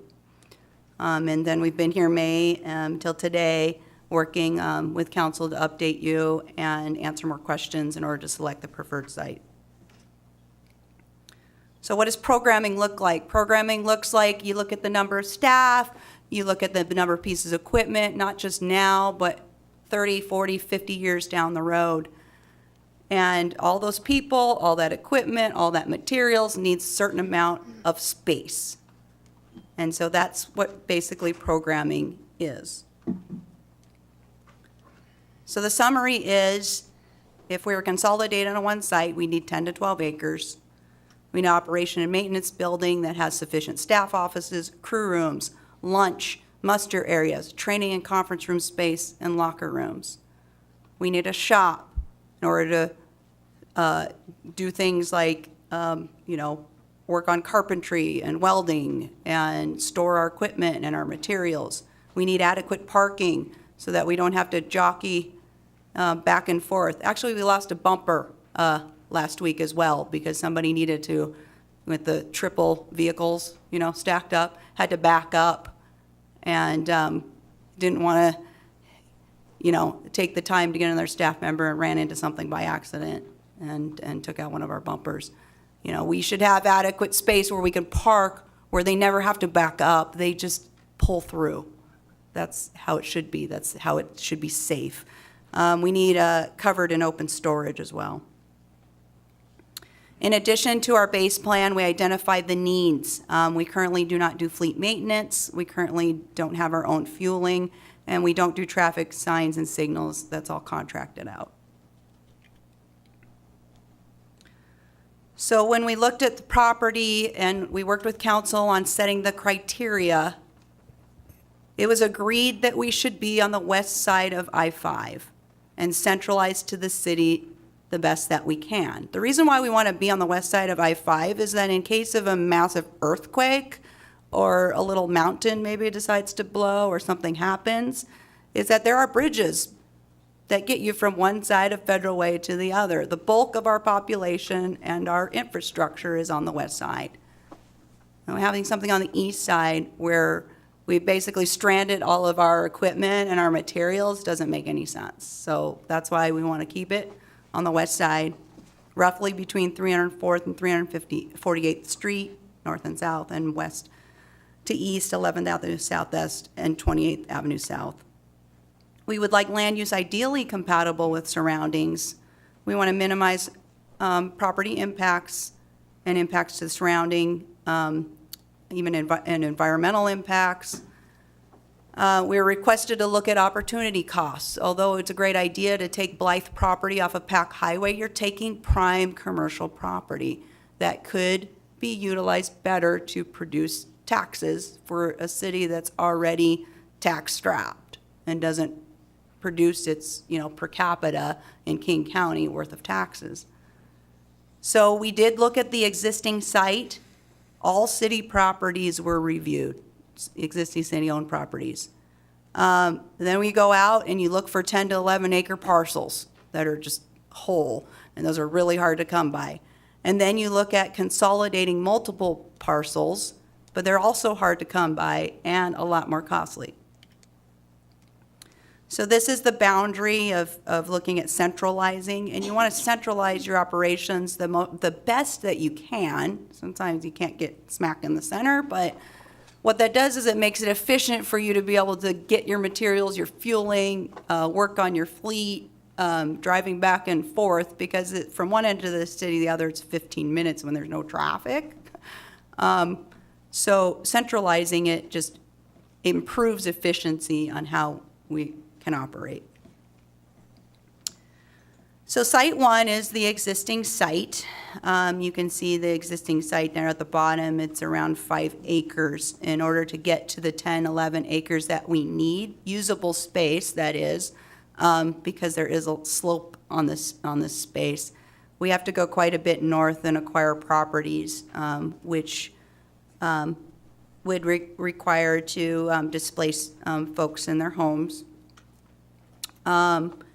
So the pros are it is an existing use that we would expand upon to the north.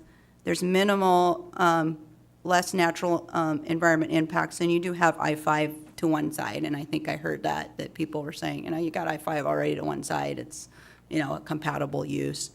The cons are the property purchase, and these are, all the numbers I'm actually going to use are consistent with our report.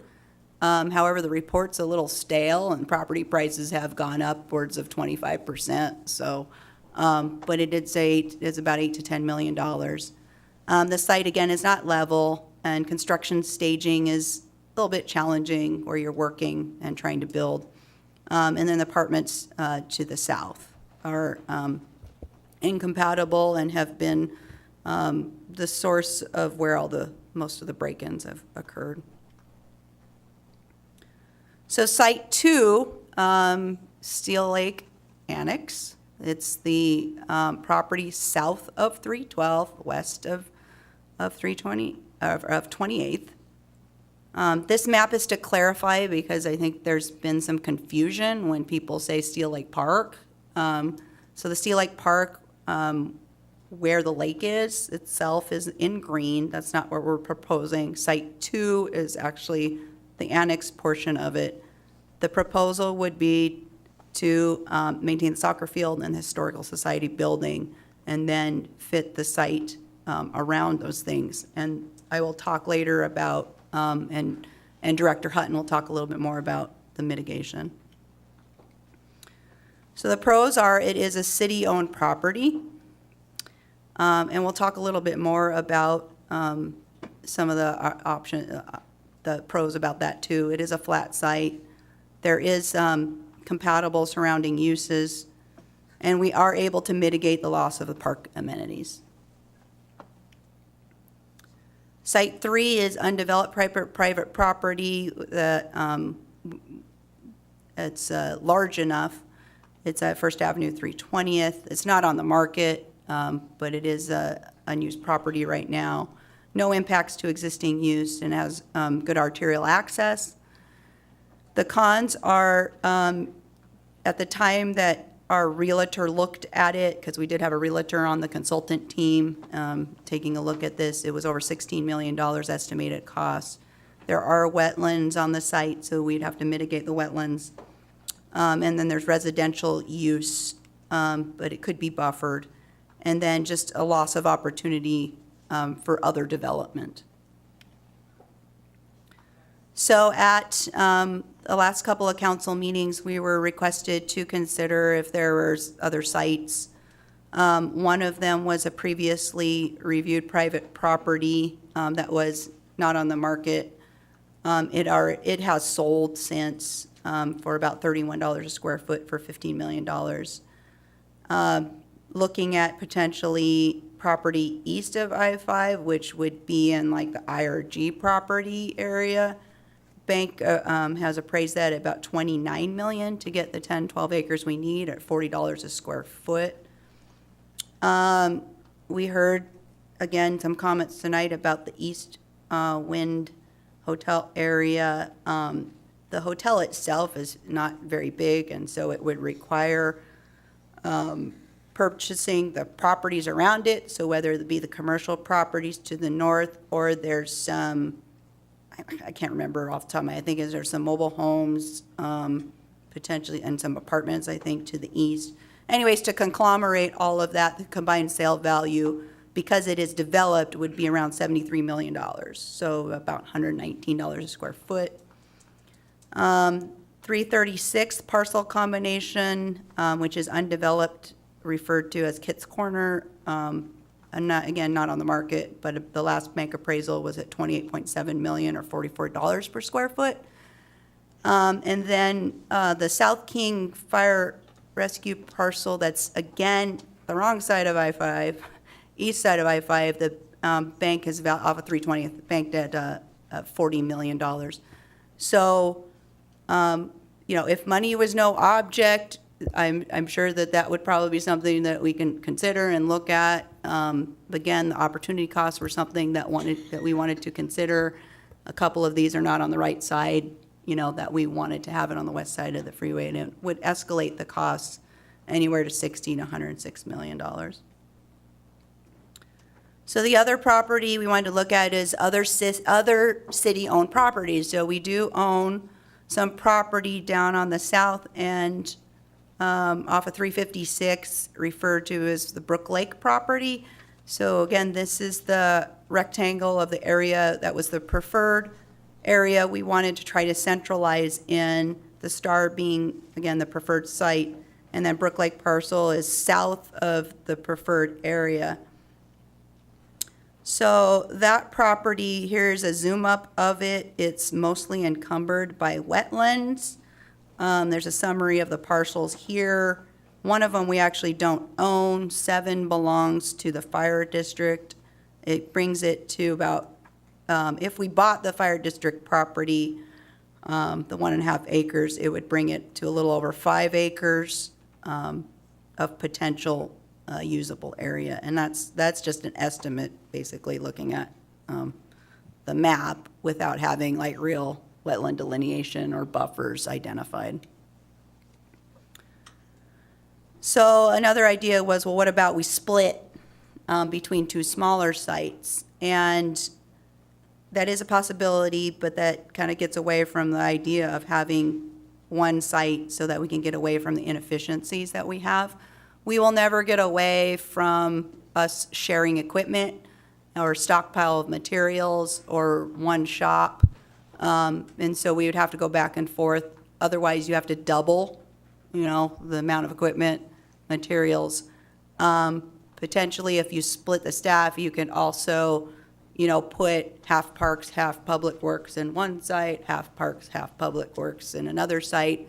Well, then you're looking at needing multiple leads, multiple supervisors. And so there's some ways that you can do it, but there's definitely inefficiencies and there's definitely costs. What it doesn't address also is that when we have emergency operations, we're all together.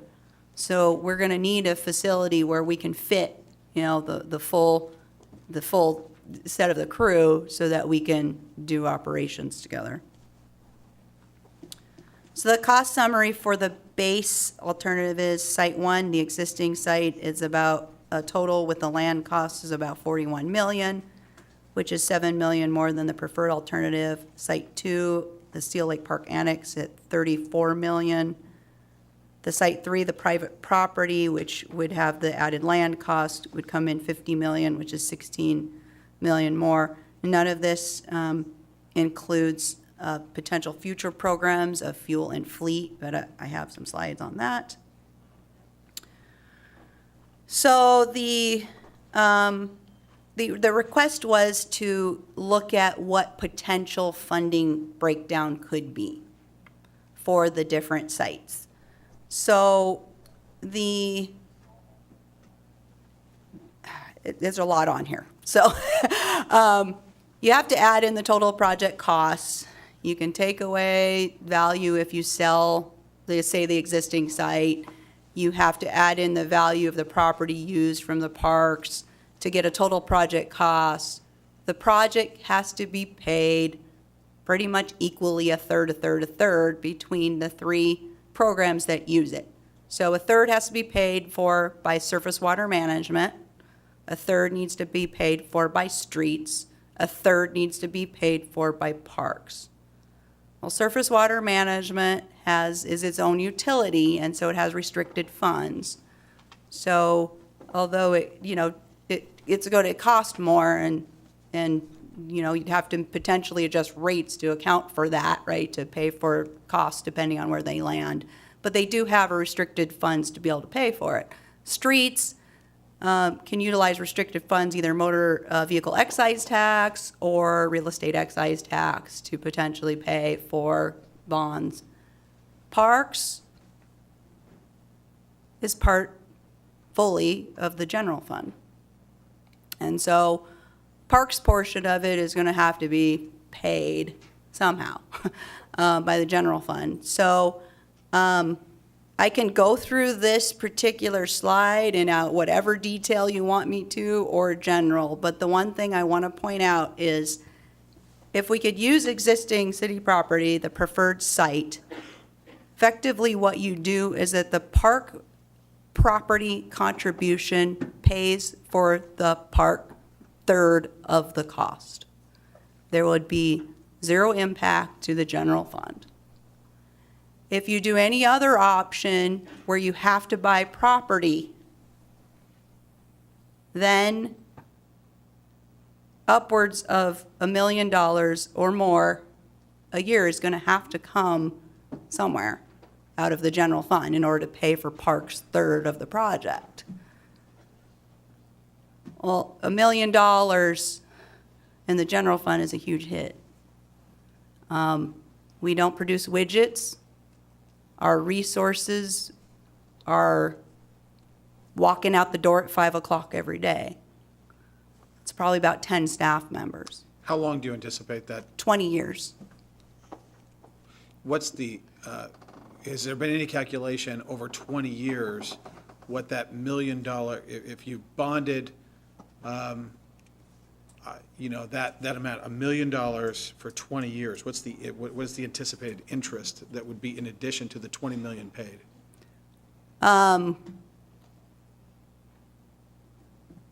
Because it's not just 20 million, it's the interest that you pay. No, and the rate that the annual debt service that I put in there at the $1 million a year anticipated 20 years at 3.5% interest.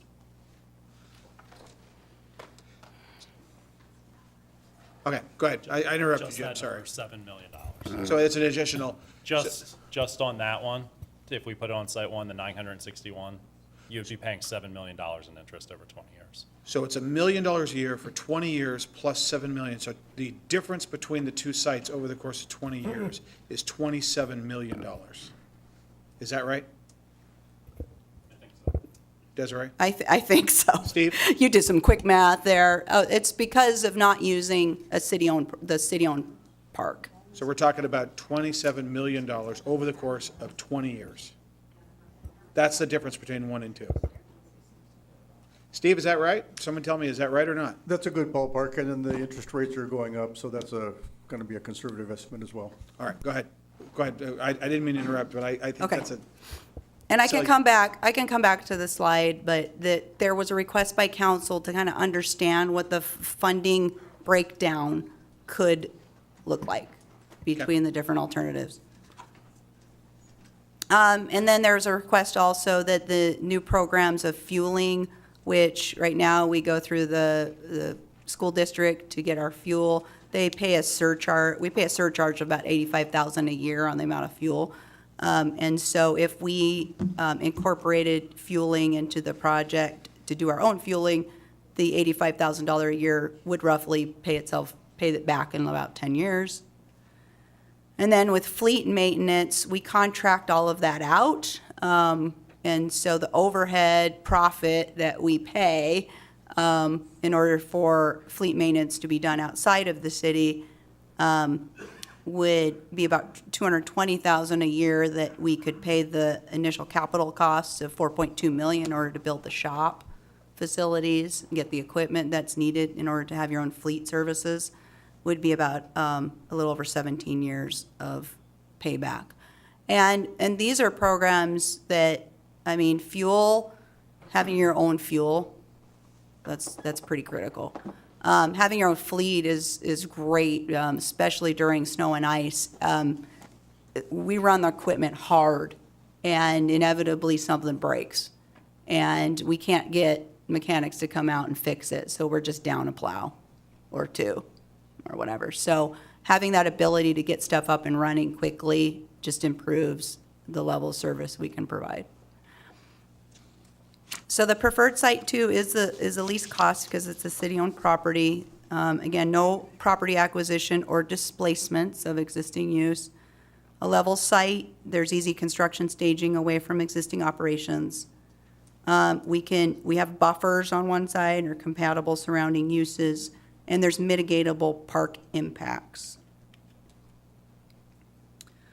So proposed mitigation, and I'm going to go through this really briefly because I'm going to have Director Hutton go through it more detailed. But with this, the parking is actually added to, and which will help. The plan, for sure, is to replace the skate park with lights. I'm just going to throw that in there, John. Concern about the connectivity and the walking, the resource parcel area to the west is maintained. We want to put in perimeter walking path. One, it's easier to maintain, and we like to activate the site. We'll be connected to the whole sidewalk network that could get you to also Town Square Park or downtown, or keep going, go to Celebration Park, or to the transit center. And then John can talk a little bit more about baseball field mitigation. So I'm going to skip through these and going to get it over to him, and because he's going to talk at the end, and I have some other ones. Again, the total cost with the preferred site, adding fueling and fleet maintenance would increase, the base cost would be 38.9, a little under $39 million. So the options considered is to select Site 2, southwest corner of 312th Street and 28th Avenue South as a preferred location for the new joint use operation maintenance facility, and authorize $250,000 in expenditures from unallocated capital improvement funds, Fund 401 and Fund 306, to advance preliminary design. Or option 2, select an alternative site as a preferred location and authorize $250,000 to advance preliminary design. The mayor selects Site 2, and again, I'm going to turn it over to Director Hutton. Oh, that is not the right presentation. I'll go back. Here you go.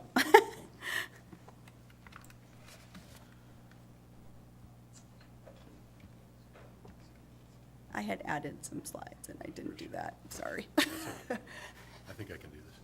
So, good evening. I'm here to talk about lighted skate parks.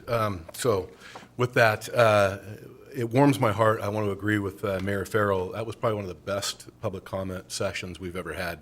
And it warms my heart to hear the passion for parks and for skateboarding. Believe it or not, I wasn't always a fat guy.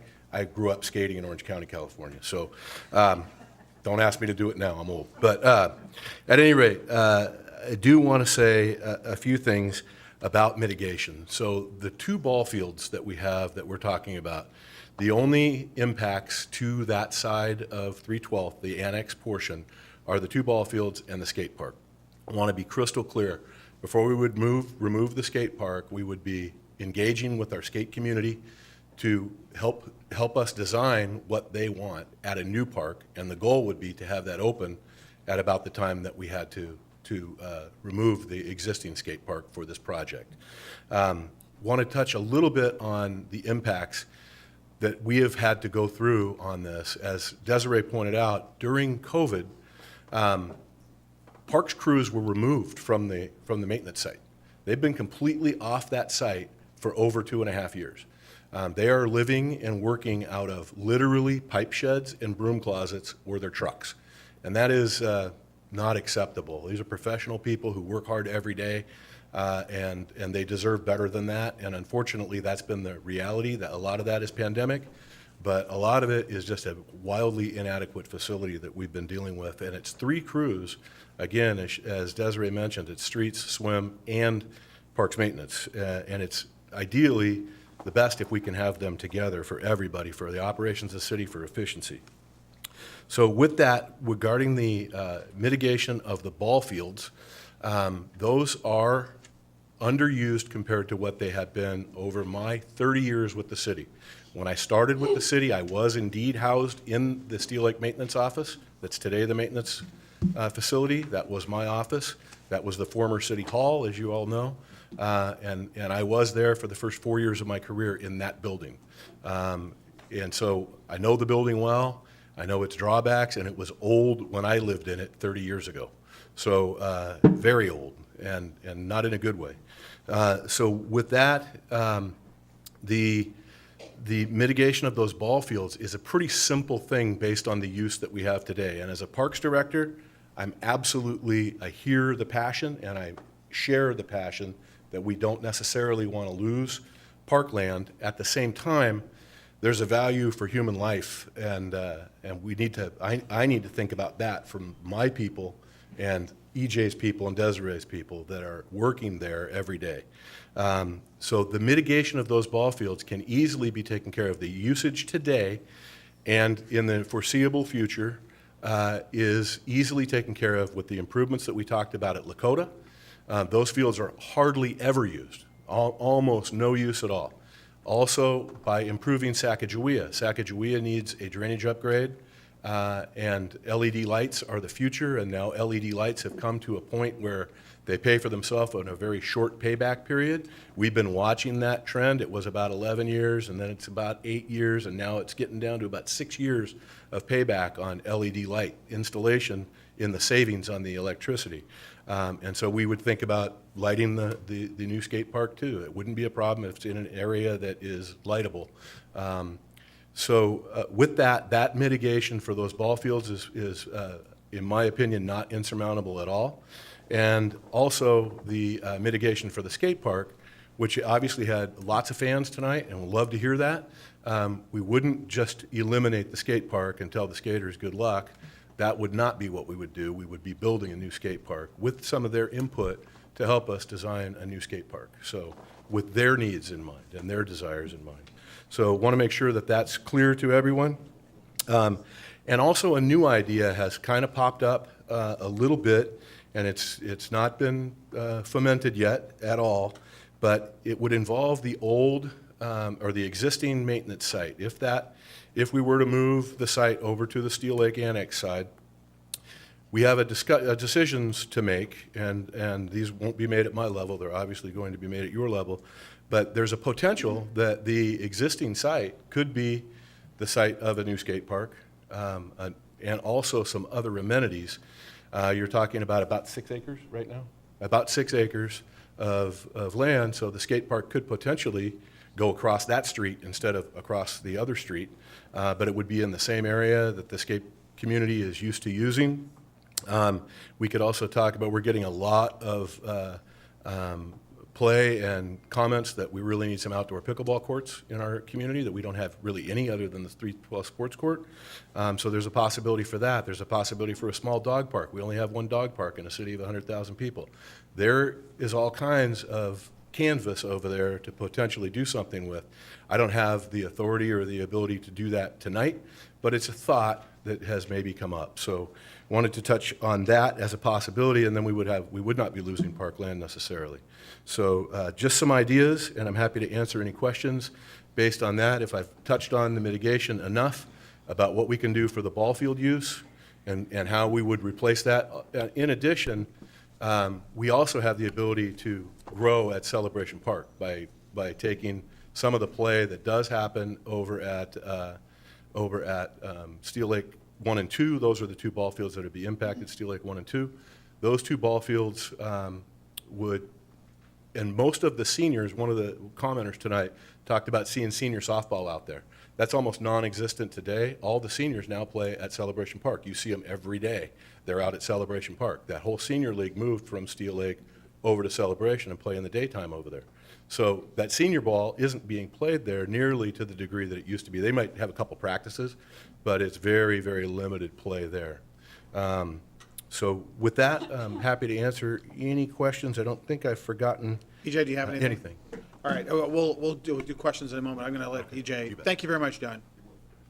So good evening again, Mayor, Deputy Mayor, Council President, members of council. As I mentioned earlier, my name's EJ Welsh. I'm the Public Works Director. We've been working on this for a long time. This goes back to Kerry Rowe in the late 90s, started this, and then it went dormant for a little while, then Marwan worked on it, and then I worked on it, then went dormant, then I'm back, and then I gave it to Desiree.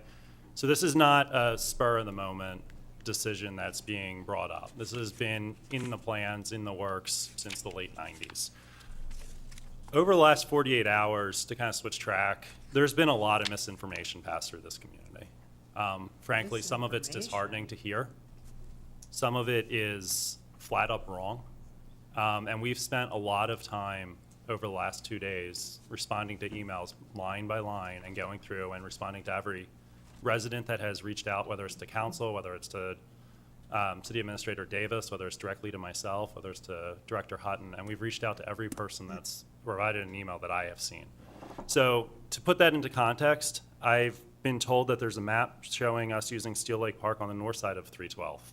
That's not true. It was never presented that way. There's not a slide from any presentation that's ever been shown showing that. I had somebody today telling me that, and you heard it multiple times tonight, that the skate park was going to be removed and not replaced. That's never been on the docket. It has always been intended to be replaced.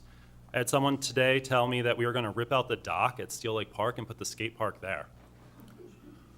I said, that's pretty cool. I won an award for designing the first floating skate park, but I'm pretty sure we haven't presented that. I got asked why we're filling in Steel Lake itself, why we're putting the maintenance yard where the lake is today. So some of these things, I'm not really sure where they came from. Some of them, they've been spun up, but none of these things are things that we've ever presented. There's been a lot of misguidance about the cost of using non-city properties. I had a conversation with someone today that told me, well, we can just go take the land, we don't have to pay for it, so they don't understand why the costs are different. So, and they said, well, I was told that by the city. I'm like, well, there's only been the three of us that have been talking to the public, so I'm not sure who the city is that told you that, but I'm sorry, that's not correct. And over these interactions, and it's been many, most of the times that I've gotten, and to council, I apologize for flooding your emails today. I copied you on a lot of constituent emails back today. I probably emailed you more today than I have in the last year combined, if not longer than that. But we didn't forward all the replies that we got back when we actually provided correct information. But I want to read you a couple. So we got, thank you for your reply. I completely support an upgrade. This is great. That was in reference to replacing the skate park, not just eliminating it.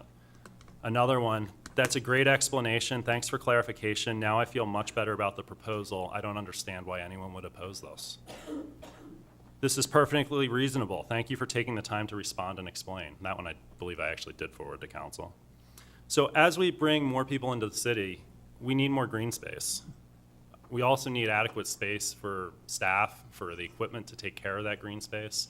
You heard comments about the litter grabber, which I think Lake Haven has conveniently named the litter critter. So I think there's some competition for naming rights on that right now. All of this stuff has to go somewhere. It needs to be protected. We make huge investments not only in the staff, not only in the infrastructure, not only in the equipment. It has to go somewhere. And the key part of that is, and the part that I want to touch on that we haven't touched on is there's a lot of correct comment out there too. We haven't bought a park in a very long time. Town Square Park was the last one.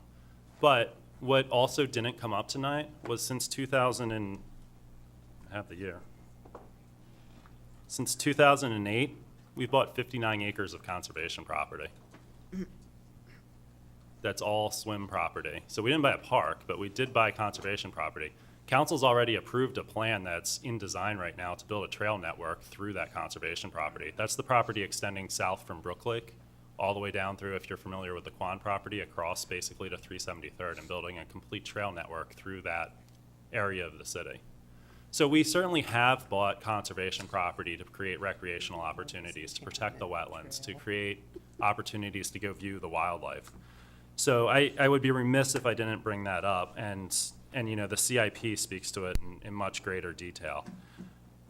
You know, I do want to talk, there's two other topics I want to touch on real fast. One is emergency operations. So, you know, as a city, if there, you know, hopefully we all hope it never actually occurs, but we certainly plan for it. If there ever is an earthquake, if we're near Mount St. Helens or any of the other mountains around us that are surrounding us ever erupt, we need to be able to get to the city. We have mutual aid agreements with King County, with Auburn, and you know, the residents that live on the east side of I-5, there's additional resources. They're not the Federal Way, they're not the city of Federal Way, to be very clear, but that can provide access and safety. The sheriff's office is over there.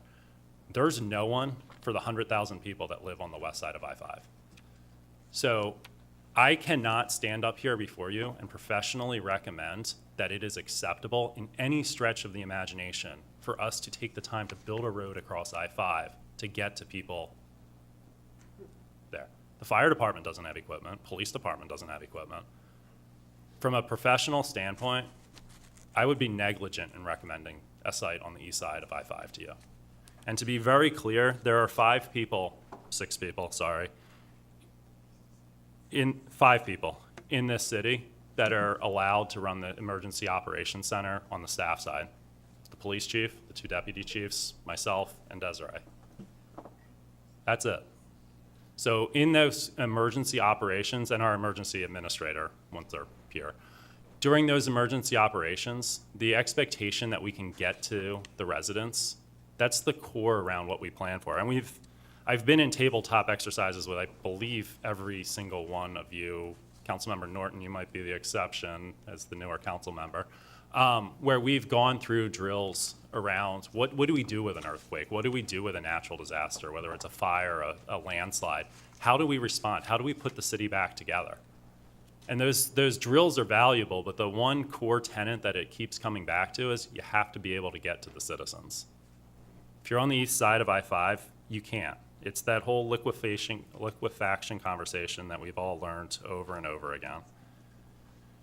So our current maintenance yard. When I started here, you know, a little bit of going down memory lane here. When I started here 8 years ago, one of the first days that I was here, I was taken around the city with our then Deputy Public Works Director, Will Appleton. He's the director of CTAC now. And the mayor's heard this story multiple times, but for the rest of the council, we went around, and Will's point was, you know, hey, you're from the East Coast, we hired you, you need to learn the city, you know, et cetera, et cetera. And we did. We spent a day driving around, tromping through regional ponds, tromping through all of the active construction projects and many other, you know, all the parks, we spent a day in the field. He took me out to our current maintenance yard, and we drove the lap around that I've walked with several of the council members around and said, this is where we keep all the salt for the winter. And I went, where's the rest? And he said, you know, and granted, I'm from the East Coast in Philadelphia, and we had a little bit more, you know, and we walked around, and he goes, that's the greenhouse. It's green because it's painted green, not because there's plants in there. And I went, that's weird. And he goes, yeah, we kind of use it as a storage, but it's kind of staff's office too, but we don't really talk about that. So then we walked through the maintenance yard, the rest of it. We went in the maintenance bay that I've stood in with several of you in. And he goes, and this is where we maintain all of our equipment. And I looked around and I said, this looks like the old fire station. And he goes, it is. And I said, okay. So we're pulling out and I go, okay, that's funny, Will, like nice joke. Can we go see the real maintenance yard now? And he stopped the car and goes, you just saw it. He goes, that's what a city of 100,000 gets you. And I said, no, it's not. I said, this is ludicrous. I said, this is an embarrassment that we're expecting our staff to work in these conditions. So, you know, you saw pictures tonight.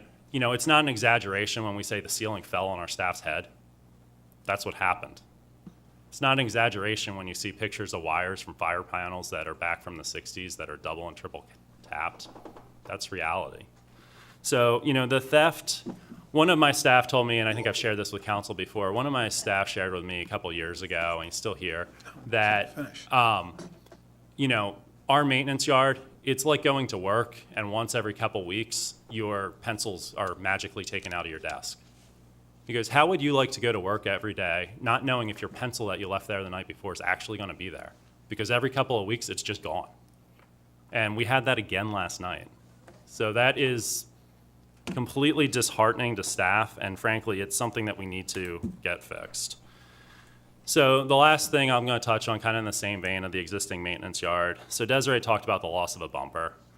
The biggest thing I personally fear, and this is my personal perspective, is having to sit down with a family and explain to them why their loved one of our staff members, was killed in our maintenance yard because a trailer rolled back into them. And that sounds like an exaggeration, but it happens 2 to 3 times a year. So we've been very lucky that no one has gotten killed in our maintenance yard. So that's the severity of the conversation we've been having, just to put that out there. Okay, thank you. Let's open it up. I think, Steve, excuse me. You need to be respectful.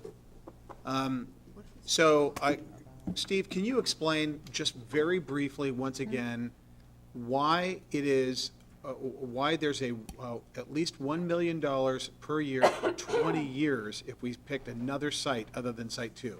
Can you break that down? I'm sorry, I couldn't quite hear the last part of your question. Can you explain why there is at least $1 million a year for 20 years plus interest for if we selected another site other than site number 2? Well, the difference in the cost of the different pieces, EJ has explained, but the financing, the interest on it? No, the contribution by the Parks Department. Can you explain that? Right, in order to, the swim fund is a separate enterprise fund, and it's 1/3 is separate from everything else. The streets and the parks have to bear the other 2 pieces. And if the parks can contribute land, that's a contribution in kind. And then streets is got better funding. It's a stronger fund. It's got the funding that it can bear the debt service. And it's just a relief to the general fund. All right, but that would come out of the general fund for the Parks Department? Correct, if we didn't use the parks land, All right. I believe, right. Okay, let's open it up for questions. We'll just go right down the aisle. EJ, was that fair? Yeah. All right. All right, so in order, Councilmember Cefadosa, Councilmember Norton, the Deputy Mayor, did you want to? Councilmember Tran, Councilmember Dovey, and did you want your light to be on? Okay, so you'll go after the Deputy Mayor. Councilmember Cefadosa, let's start there. Okay, I'll come back later to my comments, but my question earlier, we heard about water runoff issues. Can you address that? Any chance? Please? Sure. So any site's got to be designed to meet the current King County Design Water Manual. That is, we have spill containment in the existing yard that handles containment of chemicals. This yard would be no different. Most of the volatile chemicals that were ticked off earlier are stored inside. They're not actually stored outside. But, in all fairness, we take spill containment very seriously. We are the agency that enforces it on behalf of the state, and then when it gets to a certain level, we bring in ecology. But our surface water inspectors are the ones that enforce that citywide. So, we do take that extremely seriously, and ecology does come in on a surprise basis, a minimum of twice a year, and inspect our facility. So, they are watching us very closely. Frankly, we get way more inspections than we provide to any private property owner throughout the city. And everything will be up and up. All the volatile stuff gets stored inside in containment. All the surface water gets treated and released accordingly. Thank you. All right, Councilmember Norton. Okay. Thank you for your presentation, everyone. I appreciate it. Okay, so I heard quite a bit of conflicting information from the public today. So I just want to verify that I understand what your plans are. So the last time we talked about this, the last time I heard a presentation, what I understood is that you were going to be putting a new skate park in the existing Steel Lake Park. The one On the that's north next, side of the street, the one that's next to the, okay. And now today, Mr. Hutton was talking about possibly putting it somewhere else that's still on the other side of the street. Is that correct? Yeah, so I think there's, after the meeting last time, so the plan has always been to put it right in here on the north side of the street. That way the comments that were heard tonight about, it being hours to walk to another facility, it's across the street. But there was an idea that was floated that has some merit to it, and it's not a decision that needs to be made tonight, about taking the existing facility and instead of surplusing it, retaining it and expanding Steel Lake Park. So if that were to be done instead of here, the skate park could actually go on the site of the existing park. But I think that's a little, we need to, so that the existing yard would be demolished. There wouldn't be a current yard there, to the comment I hear behind me. But the conversation of that, we need to have a preferred alternative before we can really drill into that level of detail. But I think that is what Director Hutton was referring to, and John, feel free to jump in. That's exactly correct. We just talked about as a potential difference, a new canvas, if you would, potentially, but that would, there's some cost, but it's not nearly the cost of the other options. So it was just an idea that just came up, and I apologize if I surprised anyone with that tonight, but it was, I think it's an idea worth at least looking at. Okay, and then I have one more question. So the part that's outlined in yellow is going to be deducted from the total space of the existing park. Is that correct or not? The two ball fields that you see in the lower part, lower box, those are two small baseball fields. Right. And then the skate park would be in the upper, on the other side of the soccer field. The soccer field would stay, but the skate park would be rebuilt. Okay, so what are the exact, and this is my last question, and then I'll stop. What is the exact square footage of loss to the park? Do you know? Is it an acre? Is it 300 feet by 400 feet? What is it? I mean, just roughly. It's about 11 acres. It's about 11 acres, that yellow box. So 11 acres is going to be taken away from the park. How many total acres is Steel Lake Park right now? I just want to know what the percentage is of it that we're going to lose. Right, and I'm it's just about, asking. it's about, it's 8 to 9 though net, because we're putting parking back. Okay, so then it would be more like 8 to 9, so, sorry. So we're going to lose 8 to 9 acres out of how many acres total? Sorry, guys. Please do not comment from the audience. You know what? Stop. Go ahead. These are hardworking people that work every day for the people of this community, and they do not need to be accused of dishonesty. Leave. Go ahead. I'm pulling it up real fast. I believe it's 48 acres, but I'm trying to confirm that. So, okay, so we're going to lose about 1/5 of the park then. Yeah, so I mean, to put this in perspective, the entire park system is 1,100 acres. But Steel Lake itself, it's 52 acres? Okay, my husband. I'm pulling it up. All right, I think. Website says 52, EJ. Okay. All right, thank you. There you go. I was pretty close to 48. Yes, 52 acres. Okay. All right, thank you. I really appreciate it. All right, Deputy Mayor Honda. Thank you. Thank you for your information tonight. So I'm going to ask excuse me, a question that is going to be a difficult question for me to ask, but we became a city in February 28th, 1990.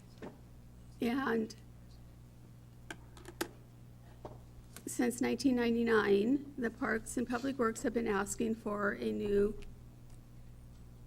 public works yard. Is that correct? Or were they asking in 1990? So it was actually 1997. It was supposed to be the current maintenance yard was supposed to be a 2-year endeavor, which is where 1999 comes from. But 97 is when we actually staffed the current one. And it was, at that point, our staff was told it would be for 2 years until we built a new yard. Okay. I certainly agree that our staff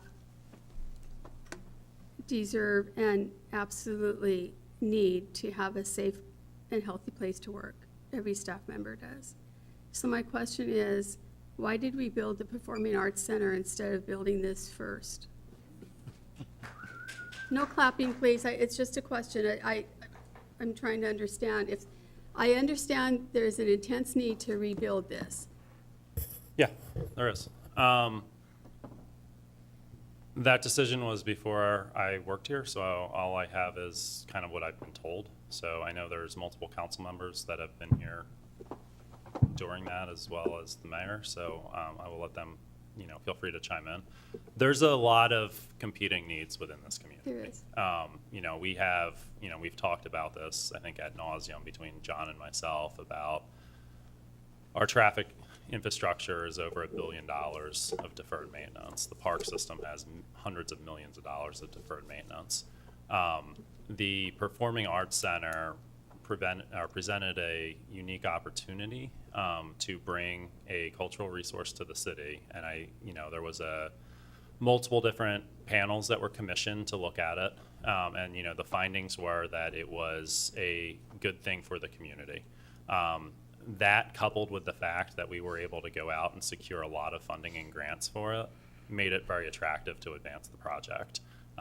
It is, and as I think all the council members are aware, Will, the same person that went to CTAC, was in charge of the design of the Performing Arts Center, and when he left, the mayor called me to his office and said, "Do you want to build a designing arts center?"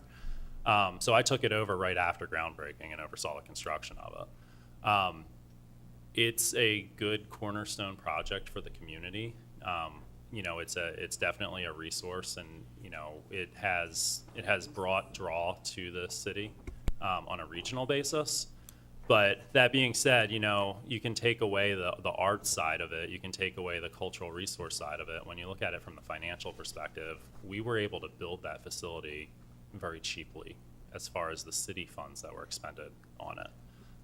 It's not a cheap facility. It's a $34 million facility plus the cost of the land. So, but that being said, there was a lot of pride by Tim Johnson, by Ade, by Michael Morales, by Marwan, by the mayor, by a lot of the council members that were involved in going out and securing almost all of that funding and not touching city funding to build it. So that makes that a really attractive project to advance when you aren't having a conversation about taking a $1.5 to $1.7 million a year hit to pay the parks contribution out of the general fund. And that's what we're talking about tonight if we don't put it on the south side of 312. So that, frankly, when you're looking at it from the public perspective and you're looking at the funding, it's I don't want to sugarcoat it and say it's an easy conversation, because it very clearly is not. It's a much easier thing for the community to get behind than a maintenance facility that is critically needed. But on the same token, it's not open to the public. We'll do tours. We'll certainly we have the school kids come into the current one, but it's not open 8 to 5 for the public to come wander around. We don't let them sign out dump trucks. Thank you. Council President Coach. Thank you, Mayor. Thank you, all three of you, for your presentation. I can hear the emotion in your voice. And I can also hear the emotion in our citizens' voices. So I'm just going to ask some questions. No right or wrong answer, just questions. So how many employees do we have in the Still Lake facility? So Public Works is 62 employees, and about 2/3 of them are, in total, including City Hall staff, about 2/3 of them are out there. Parks is about 42 employees, and 99% of them are out there. Pre-COVID. With COVID, that becomes a little bit of a harder question to answer. In the greenhouse, we have, I think it's 16 people working out of a 3-bedroom house. One of the other jokes I didn't share, just in the interest of time, is there's one employee in the city that has a private bathroom. Yeah, okay. It's not we the don't need to mayor. get into that. I'm just a general number. I think it's 16 in there. The main maintenance building has 13, I believe it is. And then the trailers that we've already set up in the maintenance yard have another 8. And then all of the park staff is in trailers at Steel Lake Park currently. Okay, so let me ask you, how long, if we were to take over the annex, how long would before they would move in to a building? I think the goal we've shared previously with council is to try and have construction done by 2025. Yeah, so you're talking 3 years? Yeah. Yeah. Okay, is the PAC paid for yet? I understand that the bonds are not paid for yet. I'm going to call a friend and ask Steve on that one. The bonds are not paid for. Those are going to go on several years. I don't have the date. Is that 5 million? How much is left? It's about 5. I'm sorry? 5 million? The remaining residual for the PAC. 5 million is the abandoned target property. There's a Qualic B arrangement that extends many years. Yeah, well, that's coming out of our operating fund. So I guess really, the fueling, one question I have is how come we're using the school district for our fueling needs? Because it's cheaper than Ernie's, is the short answer. So are the fire district and Lake Haven, are they using Ernie's still? I You don't know know what, that? Lake Haven is building a fueling facility for them as part of their new yard. Yeah, that's what I The fire district in part uses the school district as well. I'm not sure what I know they have an agreement with Des Moines as well to Okay, use their and fueling. Lake Haven, they're building a fueling facility on their property, correct? A small one. A small one, yeah. And are they going to do maintenance in-house at Lake Haven? They do limited maintenance in-house, yes. I'm sorry, what? They do limited vehicle maintenance Maintenance in-house? in-house, Limited, not full. So, a site, well, before I get to that, I just want to say one more thing about the Annex, Still Lake Annex. When you're talking about mitigating the ball fields, you're not mitigating them in the same zone. You got them at Lakota, which is quite a ways away. And did you say Sacagawea? Sacagawea's the other one. Yeah, that's, because it's okay, you don't need to move around, because he can answer that. The thing is we're talking about 3 new apartment buildings probably going in with, on the transit property, TOD. Possibly another apartment building going in that we might be putting on TC3. And so you're talking about a lot more people in that area. And so you can't really mitigate the ball fields when you're going to put your mitigation elsewhere. So I've got a problem with that. I don't need an answer. I'm just telling you why I have a problem. So the other thing is, so part of it is the future for the downtown. But I guess I need to go back to Site 3, which is First and 320th. So if you look at First and 320th, right now you've got Lake Haven. And believe me, I worked there for 33 years. I can tell you how many of us sat in small cubicles. I was happy I had a window. And I can tell you that we had people in, it was only going to be for the water district, but they put the sewer in with the water on top of it, and it grew, and the city grew. We were 50,000 when we started. We're now 100,000. And the fire department was right next door. And we had a problem with the fueling and all of that. So I understand, what it's like, and with the equipment, and we had equipment at the treatment plants, and we didn't have all the equipment right there. Now they've got a beautiful new facility. You know why? Because we saved the money for 40 years. They didn't spend it. But, the thing is, and it's not against you, I'm just telling you what they did. And I can tell you for 33 years, I would have liked a new facility to work in too, but we didn't. So, and they're even going to have an elevator. I can't believe that. But what I'm really getting around to is, if you look at First and 320, that's where your fire department is. That's where Lake Haven is.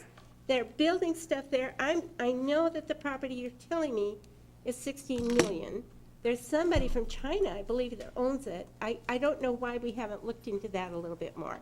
I won't go into that now because I don't need to. I can understand that the parks is going to have to not be part of this. They're not donating property, so that they're going to have to be paying, well, the 16 million is going to have to be bonded some way. And so, that's going to be the additional cost if you were to build on First and 320th.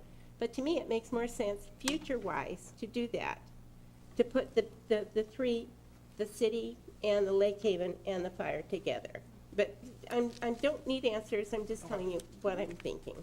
Sure, no, and that's a fair point. The one thing I will say is so we have ILAs with Lake Haven for an emergency operations, and there's some benefit to being slightly geographically separated. That way, if there is that event, we have each other to lean on. If they need to continue providing water and sewer, and if they can't get to their equipment and we can, there's a common path forward there. And the opposite's true too. If our equipment gets wiped out in the flood and they've got backhoes, it may not be ideal, but they can certainly open a road just as well as we can. So there's a little bit, that emergency operations perspective did come into this.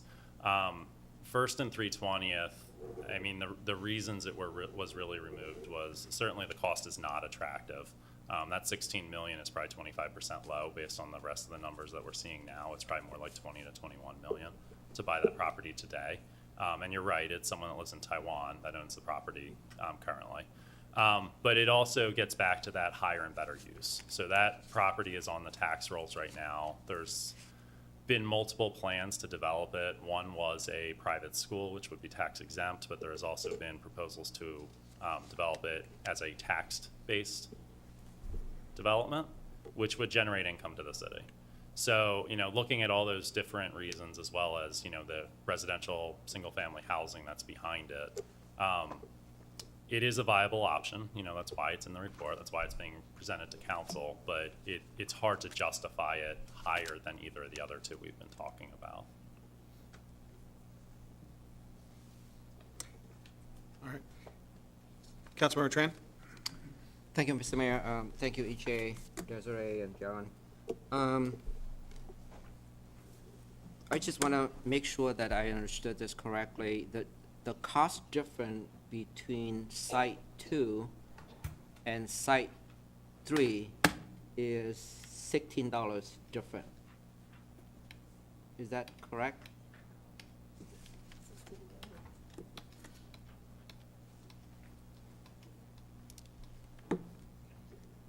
Site 2 and Site 3. 3? So if we select Site 3, for example, then we have to pay additional $16 million as compared to if we go with Site 2. So Site 3 being the existing First 320th property. That's correct. And it's, as I just mentioned, 16 million is about the land cost. That was from 2020. Based on what we know, that's going to be more like 20 to 21 million now. So that number's probably a little low.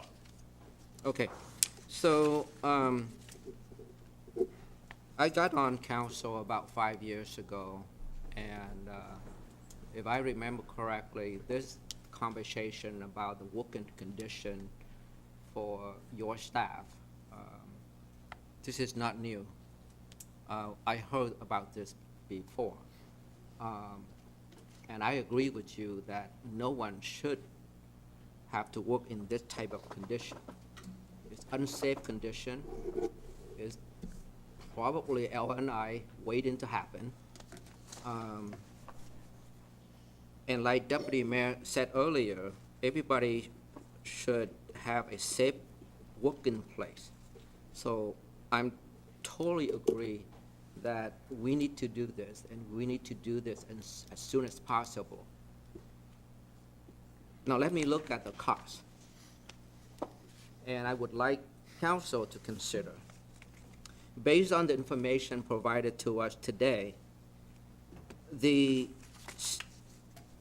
hours that we lost for staff every day, when they come in, they have to find, equipment or move equipment around. Based on your presentation, every day we lost about $1,600. Correct. That's just to get the equipment out of the yard in the Just, morning. right. So multiply that by 30 days. So every month we lost $48,000. Multiply that by 12 months. Every year we lost $576,000 just for that. Okay. Am I correct so far? Yep. Okay, so I want to make sure my math is correct. And then in addition to that, for the last 3 years, we lost $250,000 worth of equipment. So it was more than that. We lost 21,000 last night. Okay, there you go. So if I add everything up, divided by 3, so we're looking at another $100,000 per year in lost equipment.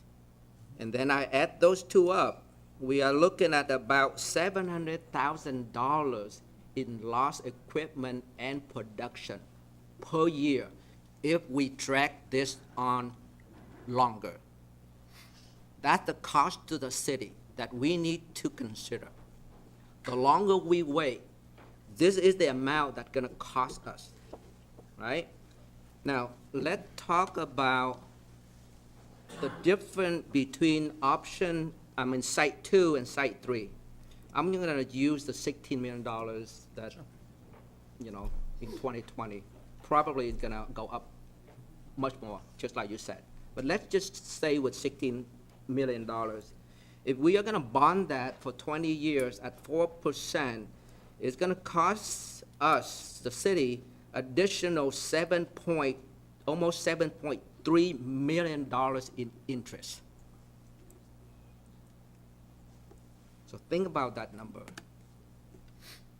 We are not in a position to spend this money, which we don't have. So from financial perspective, I said it before, I'm gonna say it again. I love the park. I play soccer, yes, I'm 61 years old, but sometimes I play soccer. I may be slow, but I still play. I love the park. But as we heard from EJ and John, we do have the plan to replace the skate park, for example. We can maximize the use of 2 other baseball fields. So actually, we don't really lose anything. Now, on top of that, if we are gonna retain site 1, then there's another possibility that we can make that become another park. So by looking at this number, it makes sense to me. It does. So, like I said it before, I'm gonna say it again. With all the math that I did, I have no choice but go with option 2, site 2. Thank you. All right, thank you. Council President, we're approaching the 10 p.m. hour. Would you make a motion to extend past the normal rules? I make a motion to extend past 10 o'clock. Is there a second? All right. Second. There's been a motion, a second. Is there any discussion about moving past 10? All right, all those in favor? Aye. All right, all opposed? Nay. All right, all right. Okay, Councilmember Dovey. Thank you, Mayor. I just have a couple specific questions. First of all, I appreciate thinking about the math. To me, this is a real math question. It's also a park question, but, I was involved when we started the skate park. I was involved when we started Celebration Park. I was involved when we bought Dumas Bay. I've been around parks and in this city a very, very long time, as much as some of my colleagues. And I'd like to separate the discussion between the Performing Arts Center and this maintenance thing. That's a whole nother discussion I'd love to have someday, but I don't think it has any relevance to what we're talking about. But I want to talk about the skate park. I'm hearing that we're going to build it right away, either across the street or maybe across the street, kitty corner. But my concern is, will it be the same quality or better? And this, because we're in a different time. When I was one of the council members that voted to spend $180,000, I think it was, or $210,000 back in the day. And it would be a real disservice if we took the drop-off the way it is now and gentrified it.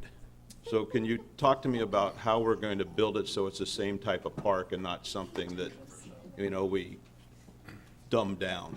EJ and I will try to tag team this a little bit. So there may be some design standards that allowed us to build the current park that we have today that may not be available today. They may be. We need to do some more research. That's putting the cart ahead of the horse a little bit from where we're at. We haven't done that research yet.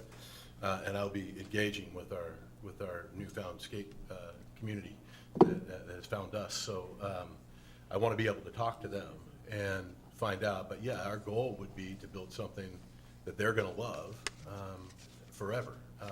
That would be the goal for sure. Whether we can build an exact replica of what we have today, or whether that's something they would even want. Maybe they want something new and different. The game has changed a lot since I was skateboarding, and then Tony Hawk, and these guys. So they're doing different stuff and wanting different things, and So we would have to engage with them to find out exactly what they would want and what then we could do. And what would the timing be? Would it be that there would be no downtime? So if we move ahead and we know we're gonna build a new skate park, because that's gonna be part of the project, would you build the skate park ahead of closing it down, or how would the timing look? Yeah, so I mean, there's a couple different options there. I think the easiest option is to, ultimately, we're talking about expanding the parking to where the skate park is today. So don't demo it until the new one's done, knowing that that means that, because that'll be built as part of, the new one will be built as part of the maintenance facility. So knowing that there may be earthwork going on behind it, but that is fully operational and it effectively becomes a sub-phase project. To build it out in front before we ever do anything else on the project, if it goes on the north side of 312, that's feasible. If it goes where the existing maintenance yard is today, probably not, because we got to get all the stuff out of the way to be able to build it. So there's a couple options there. I think we can certainly agree to phase construction that allows continual use of a skate park throughout the duration. That's fairly straightforward. And the discussions that have come about the old maintenance facility and not using it in the budget to surplus it. And who knows where that's gonna go. Nobody's had any of those discussions. It's not a bad idea. That would add $6 million to the project. Is that correct? So yeah, so based on what our, the real estate company that did all the work for us, they valued the current facility at $30 a square foot, which is where that $6 million came from. So, similar to the property acquisition costs that we're having, that will probably go up a little bit. Yeah. So if we're not selling it, you're absolutely right. It just comes out of the project, and we keep it on the books effectively.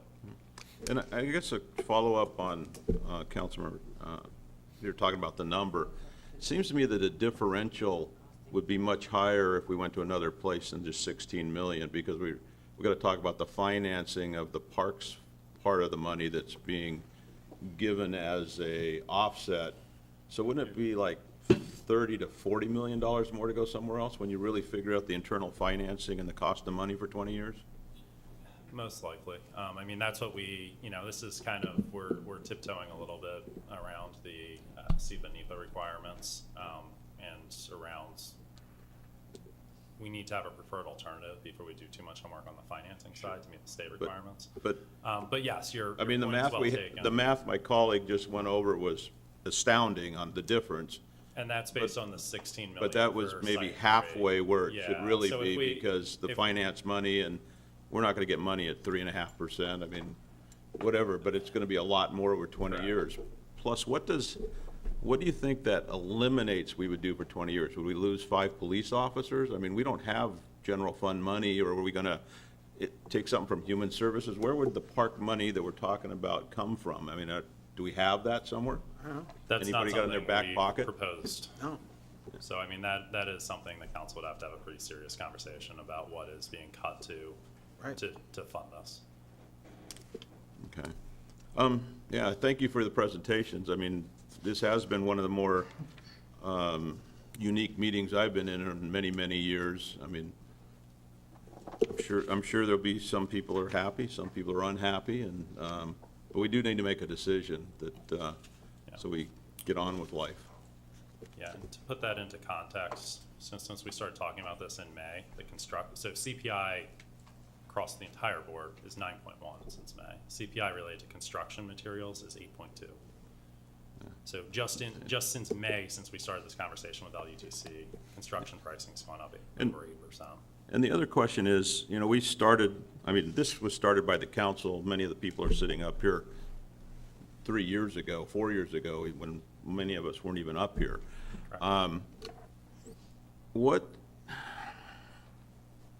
And we heard about what it's cost us in loss by not doing it.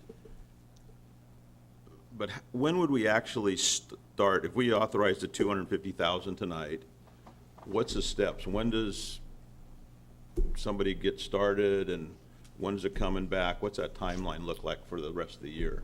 So we already have the architecture firm on contract from doing all this work. So, I mean, we can pick up the phone and say, get started with this tomorrow, for all practical purposes.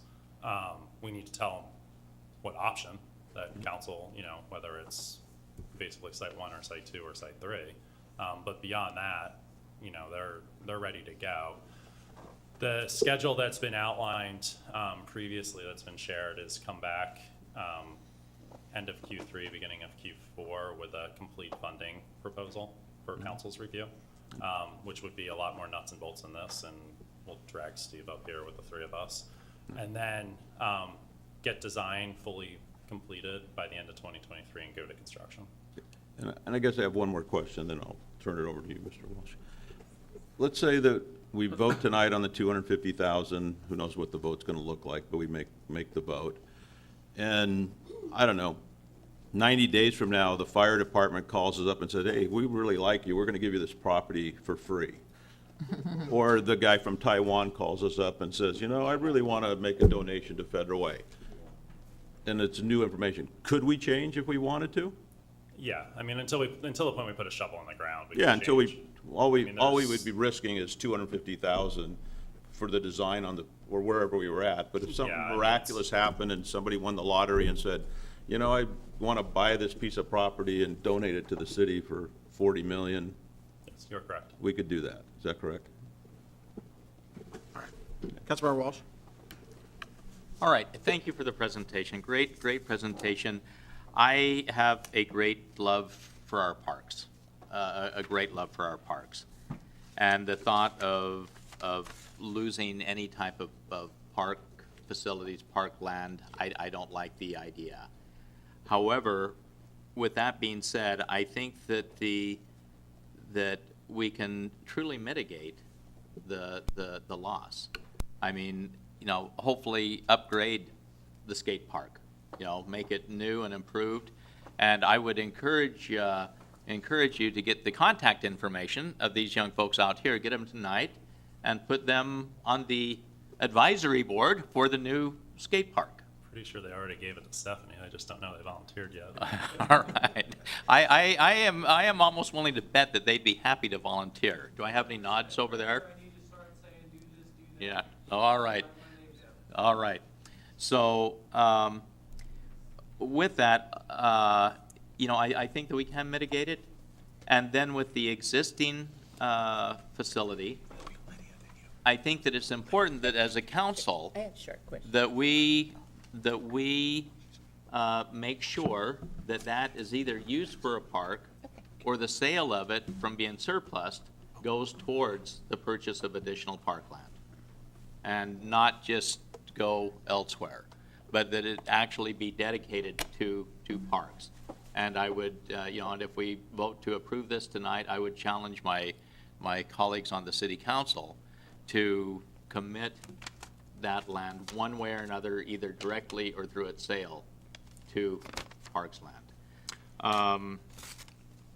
And, as Councilmember Tran has very well shown, and, I think that it makes sense, monetarily, and also I think that we can do it without sacrificing our parks. And because I do not want to sacrifice the parks. Council President Kochmar. Oh, thank you very much. I have some real quick questions. So if we didn't move the skate park right now, we'd save $1 million, right? You're planning on $1 million to rebuild. So that is the mitigation, I think, for the baseball fields and the skate park, if I remember correctly. We built the skate park for $250,000 well over 25 years ago, so I would And I think imagine it's more like 450 is to the skate park right now, based on current pricing.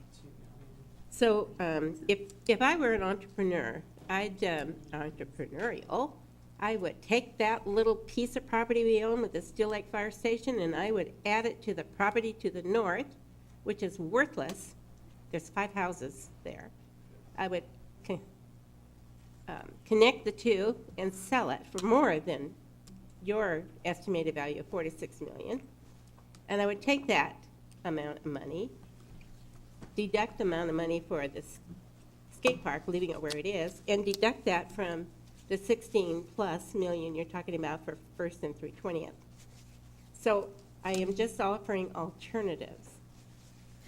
so that we don't just, see, my issue is future of Federal Way, future planning.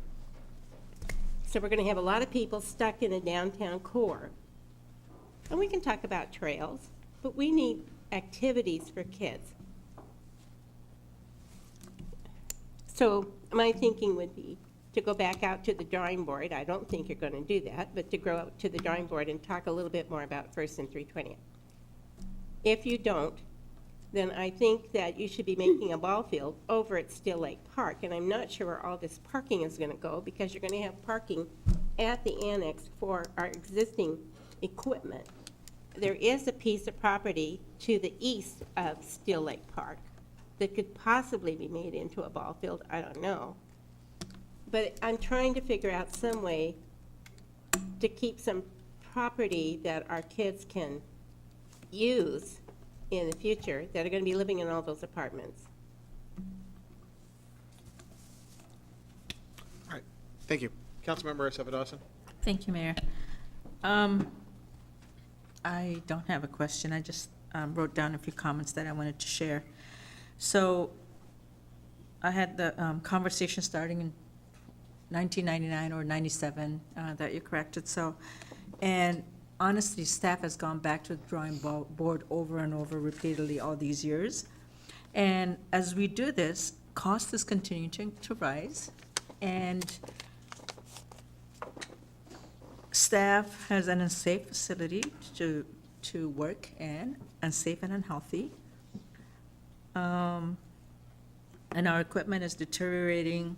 The lifespan of the equipment is going down fast.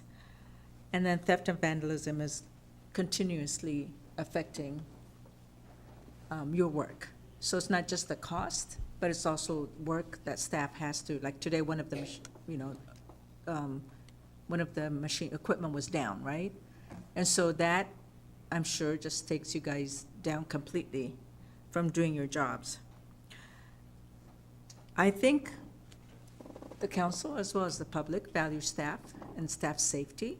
And so when you're sharing that ceiling thing fell on staff, I'm thankful that nobody got hurt. But what are we waiting for? Because as we're waiting, we're also jeopardizing their safety. And so, as much as I also value the park, I appreciate what we have. I hear a lot of people saying when they come into Federal Way, it's green, and they appreciate and love the greenery that they see. And I also am one of those. I really love Federal Way for that. But at the same time, I think we are putting that over staff, not only their life and their safety, but as someone who's worked and still work, I want my environment, my workstation to be something that I appreciate and enjoy coming to. That's also part of employee morale. So all this, people have talked about the finances, and so I also really want to look at the human component and how it impacts the work that you do. You guys have gone back over and over and over, and we're still asking for you to do that. And even that time that you're spending on doing this, we're not even talking about that. And so I do commend everything that you've done to move this forward and to bring it to us over and over. And so I just wanted to make that comment because I want to show my appreciation. And I know the public also appreciates, we heard that today, and we're thankful for the public comment that we heard today. But also, hopefully, you who were concerned about your skate now have an answer, maybe, when that at least it's not going away. That particular spot is going away, but you have something to replace it. After saying this, though, if we were to keep the current site, the existing one, and if, let's say, the skateboard goes over there, could the baseball, is it big enough to even move the baseball and softball ball field to that site? Just a question. It's not really big enough. Not really. Okay, thank you. Just a side comment, question, but I just wanted to say thank you to everyone involved, all the citizens who are really concerned, and hopefully some of the questions are answered. And then also thank you to council who's been looking at this, and great discussion, and thank you.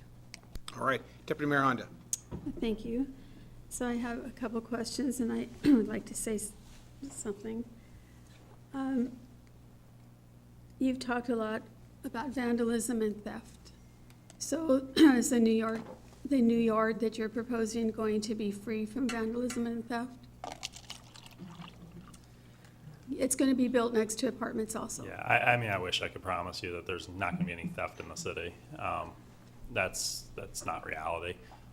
You know, a lot of the equipment that we're storing outside that we're seeing chronic break-ins, yes, the plan is to store it indoors. So you know, the plan that you see in front of you shows this whole blue building, which is all indoor storage for the equipment that's chronically getting broken into. Will it fix everything? I'm not naive enough to believe that we'll never have another break-in, but the high-value stuff that we are repeatedly having problems, when you see other maintenance yards throughout King County, this is what they have. They store the expensive stuff that gets broken into indoors in a garage. So that is a large part of it. The other key part of it that has been programmed into it is a heavily reinforced fence. Right now we have glorified chain link fence that would be around, similar to what's around a residential property. They cut it again last night. That's how they got in. You know, they cut it in 2 locations, one by the apartments and then also in the northwest corner. That's where they got out and evaded the police dog last night. But, you know, so the proposal that was, and what's in the cost estimate is doing something more in line with what's at the police station behind City Hall. So it's a heavier duty fence, and then kind of dovetailing into the walkway conversation that we already had about the pedestrian pathway around the perimeter. That lets us create secure camera angles to, again, reinforce that security electronically. All things we can't do today because we don't physically have the place or the room to do it. So let's say that you go forth, then you take this property and you build a new site. It's still going to take, what, 3 years? I watched the tapes from 2020.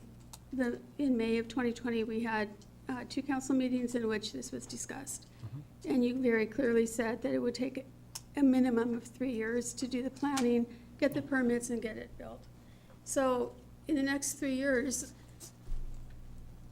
is it not possible to put a stronger fence around the existing site so that we do not continue to have such loss? Sure. So, I mean, we had priced that out in 2017, 2018, that time frame, and brought that to council. If at that point, I can pull the number, but it was over $700,000 to increase the fence, and basically we were told no.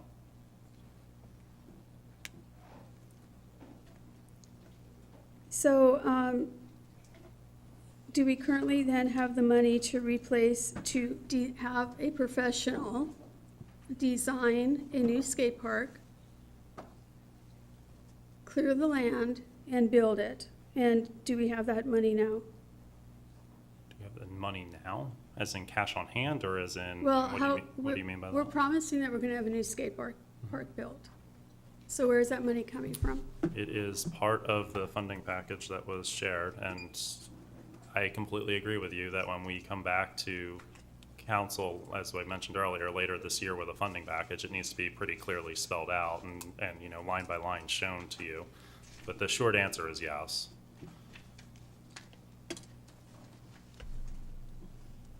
Where'd the mouse go? There it is. So it is in this 34 million, and there's another slide where it shows, I mean, that's that $1 million that's right there. So, I mean, yes, it's in the project budget. I mean, if you're asking, is there cash on hand? I mean, that gets back to the financing from the next slide, but within the project budget that's being proposed, the answer is yes. And if the current site is not sold and saved to create a park, those costs have to be discussed also, because we would need a professional park planner. We don't have one on staff. I'm sure that the land has to be cleared of any chemicals or gasoline or whatever has dripped into the soil. So I don't think it's going to be inexpensive. And if that's what we're telling the public and that's what council is believing could happen, we have to be really, we have to think about that, because it may be so expensive to do that it may not be possible.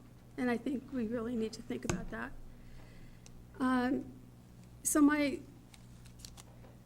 we're trying to envision a new downtown and what downtown Federal Way could look like. And in my vision, I don't see this as being in downtown.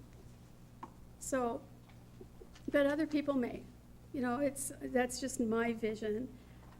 I am concerned with bringing in thousands of new residents into Federal Way, asking developers to come here and to use their money to build something here in Federal Way. And when they ask us what amenities we have to offer people who might live here or businesses and people who might work here, and we say, well, we have a park just down the road. It has a beautiful lake. You'll have to walk through a public works yard to get there, but it's there. I'm a little concerned about that. I don't know that will bring the kind of developers and the kind of businesses that we want in our downtown. So that's my concern. And maybe it's only my concern. But I love this city and I want to see us have the downtown that people have asked for, that people have dreamed of. And I just don't think that this fits into it. So thank you. Thank you. Council President Kochmar. Thank you. One last question. So EJ, Sound Transit is going to come through with the light rail structure, and it's taking up how much of that property? How much of which property? The existing Property we yard. own, the Steel Lake Fire Station. So they condemned about half of the length, sorry, not half of the property, by, I believe it's 7 foot off the back, is what they condemned off the city maintenance facility, if that's your question. So you're going to have that structure. It's actually Yeah, so the light rail going over the top of our current property.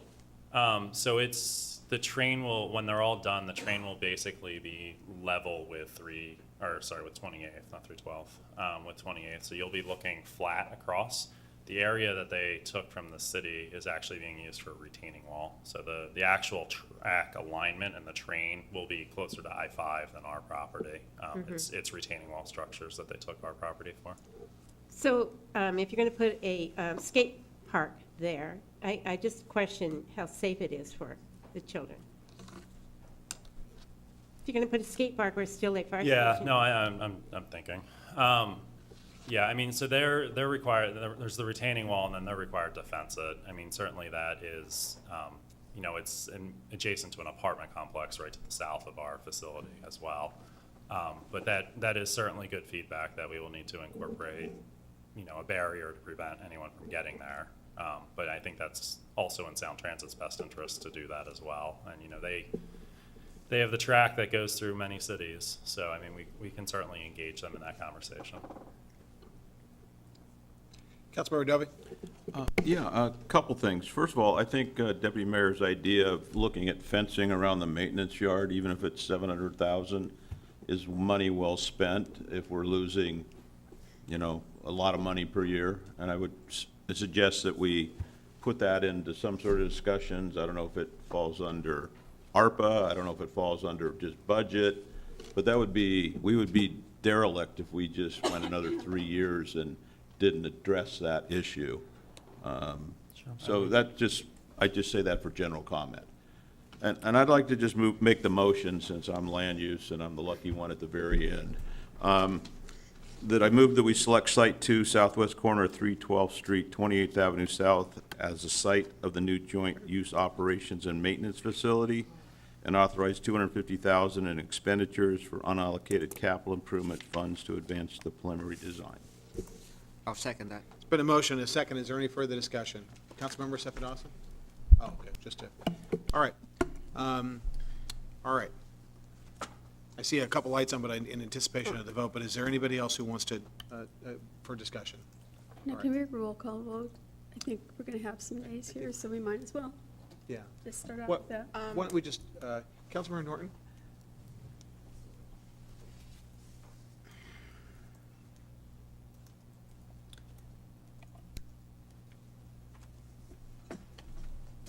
This is a really difficult vote, considering the citizen feedback that we received and,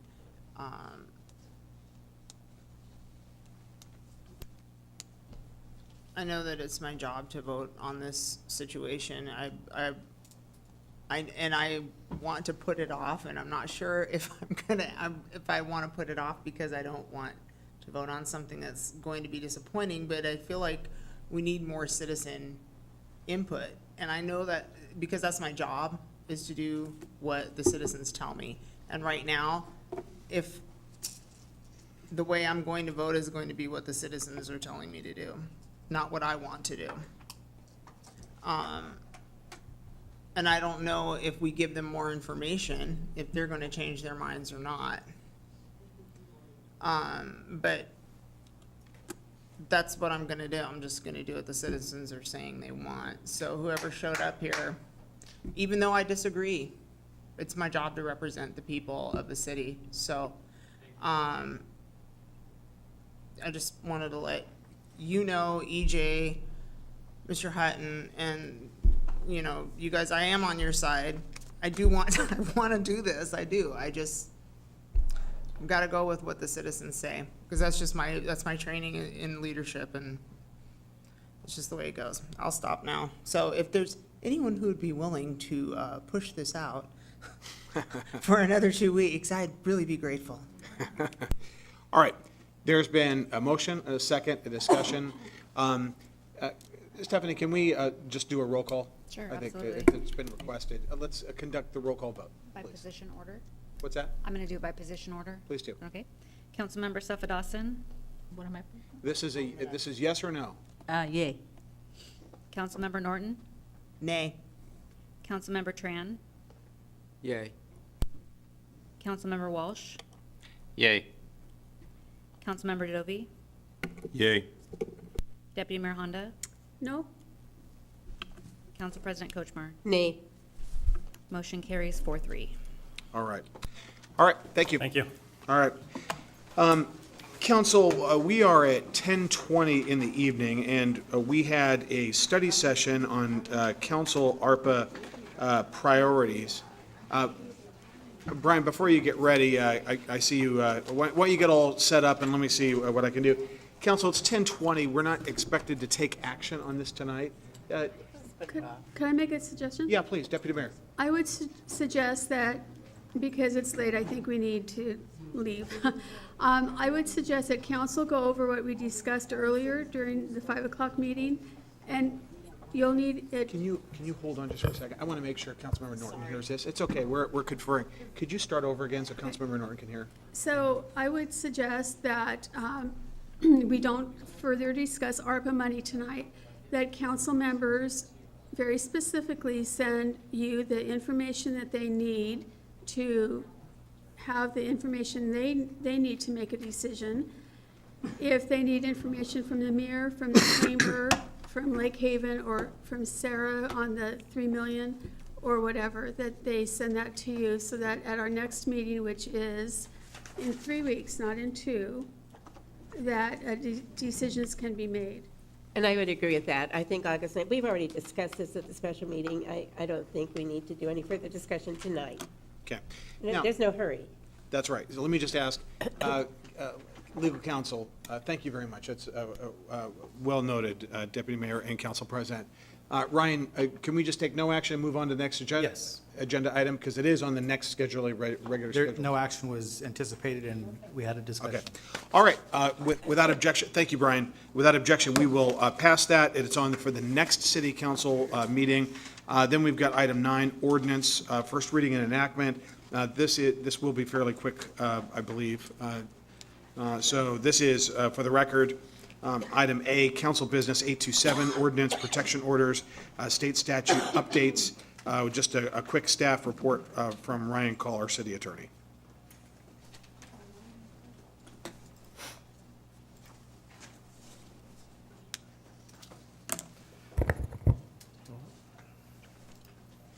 Good evening, Mayor, Council President, Deputy Mayor, and Council.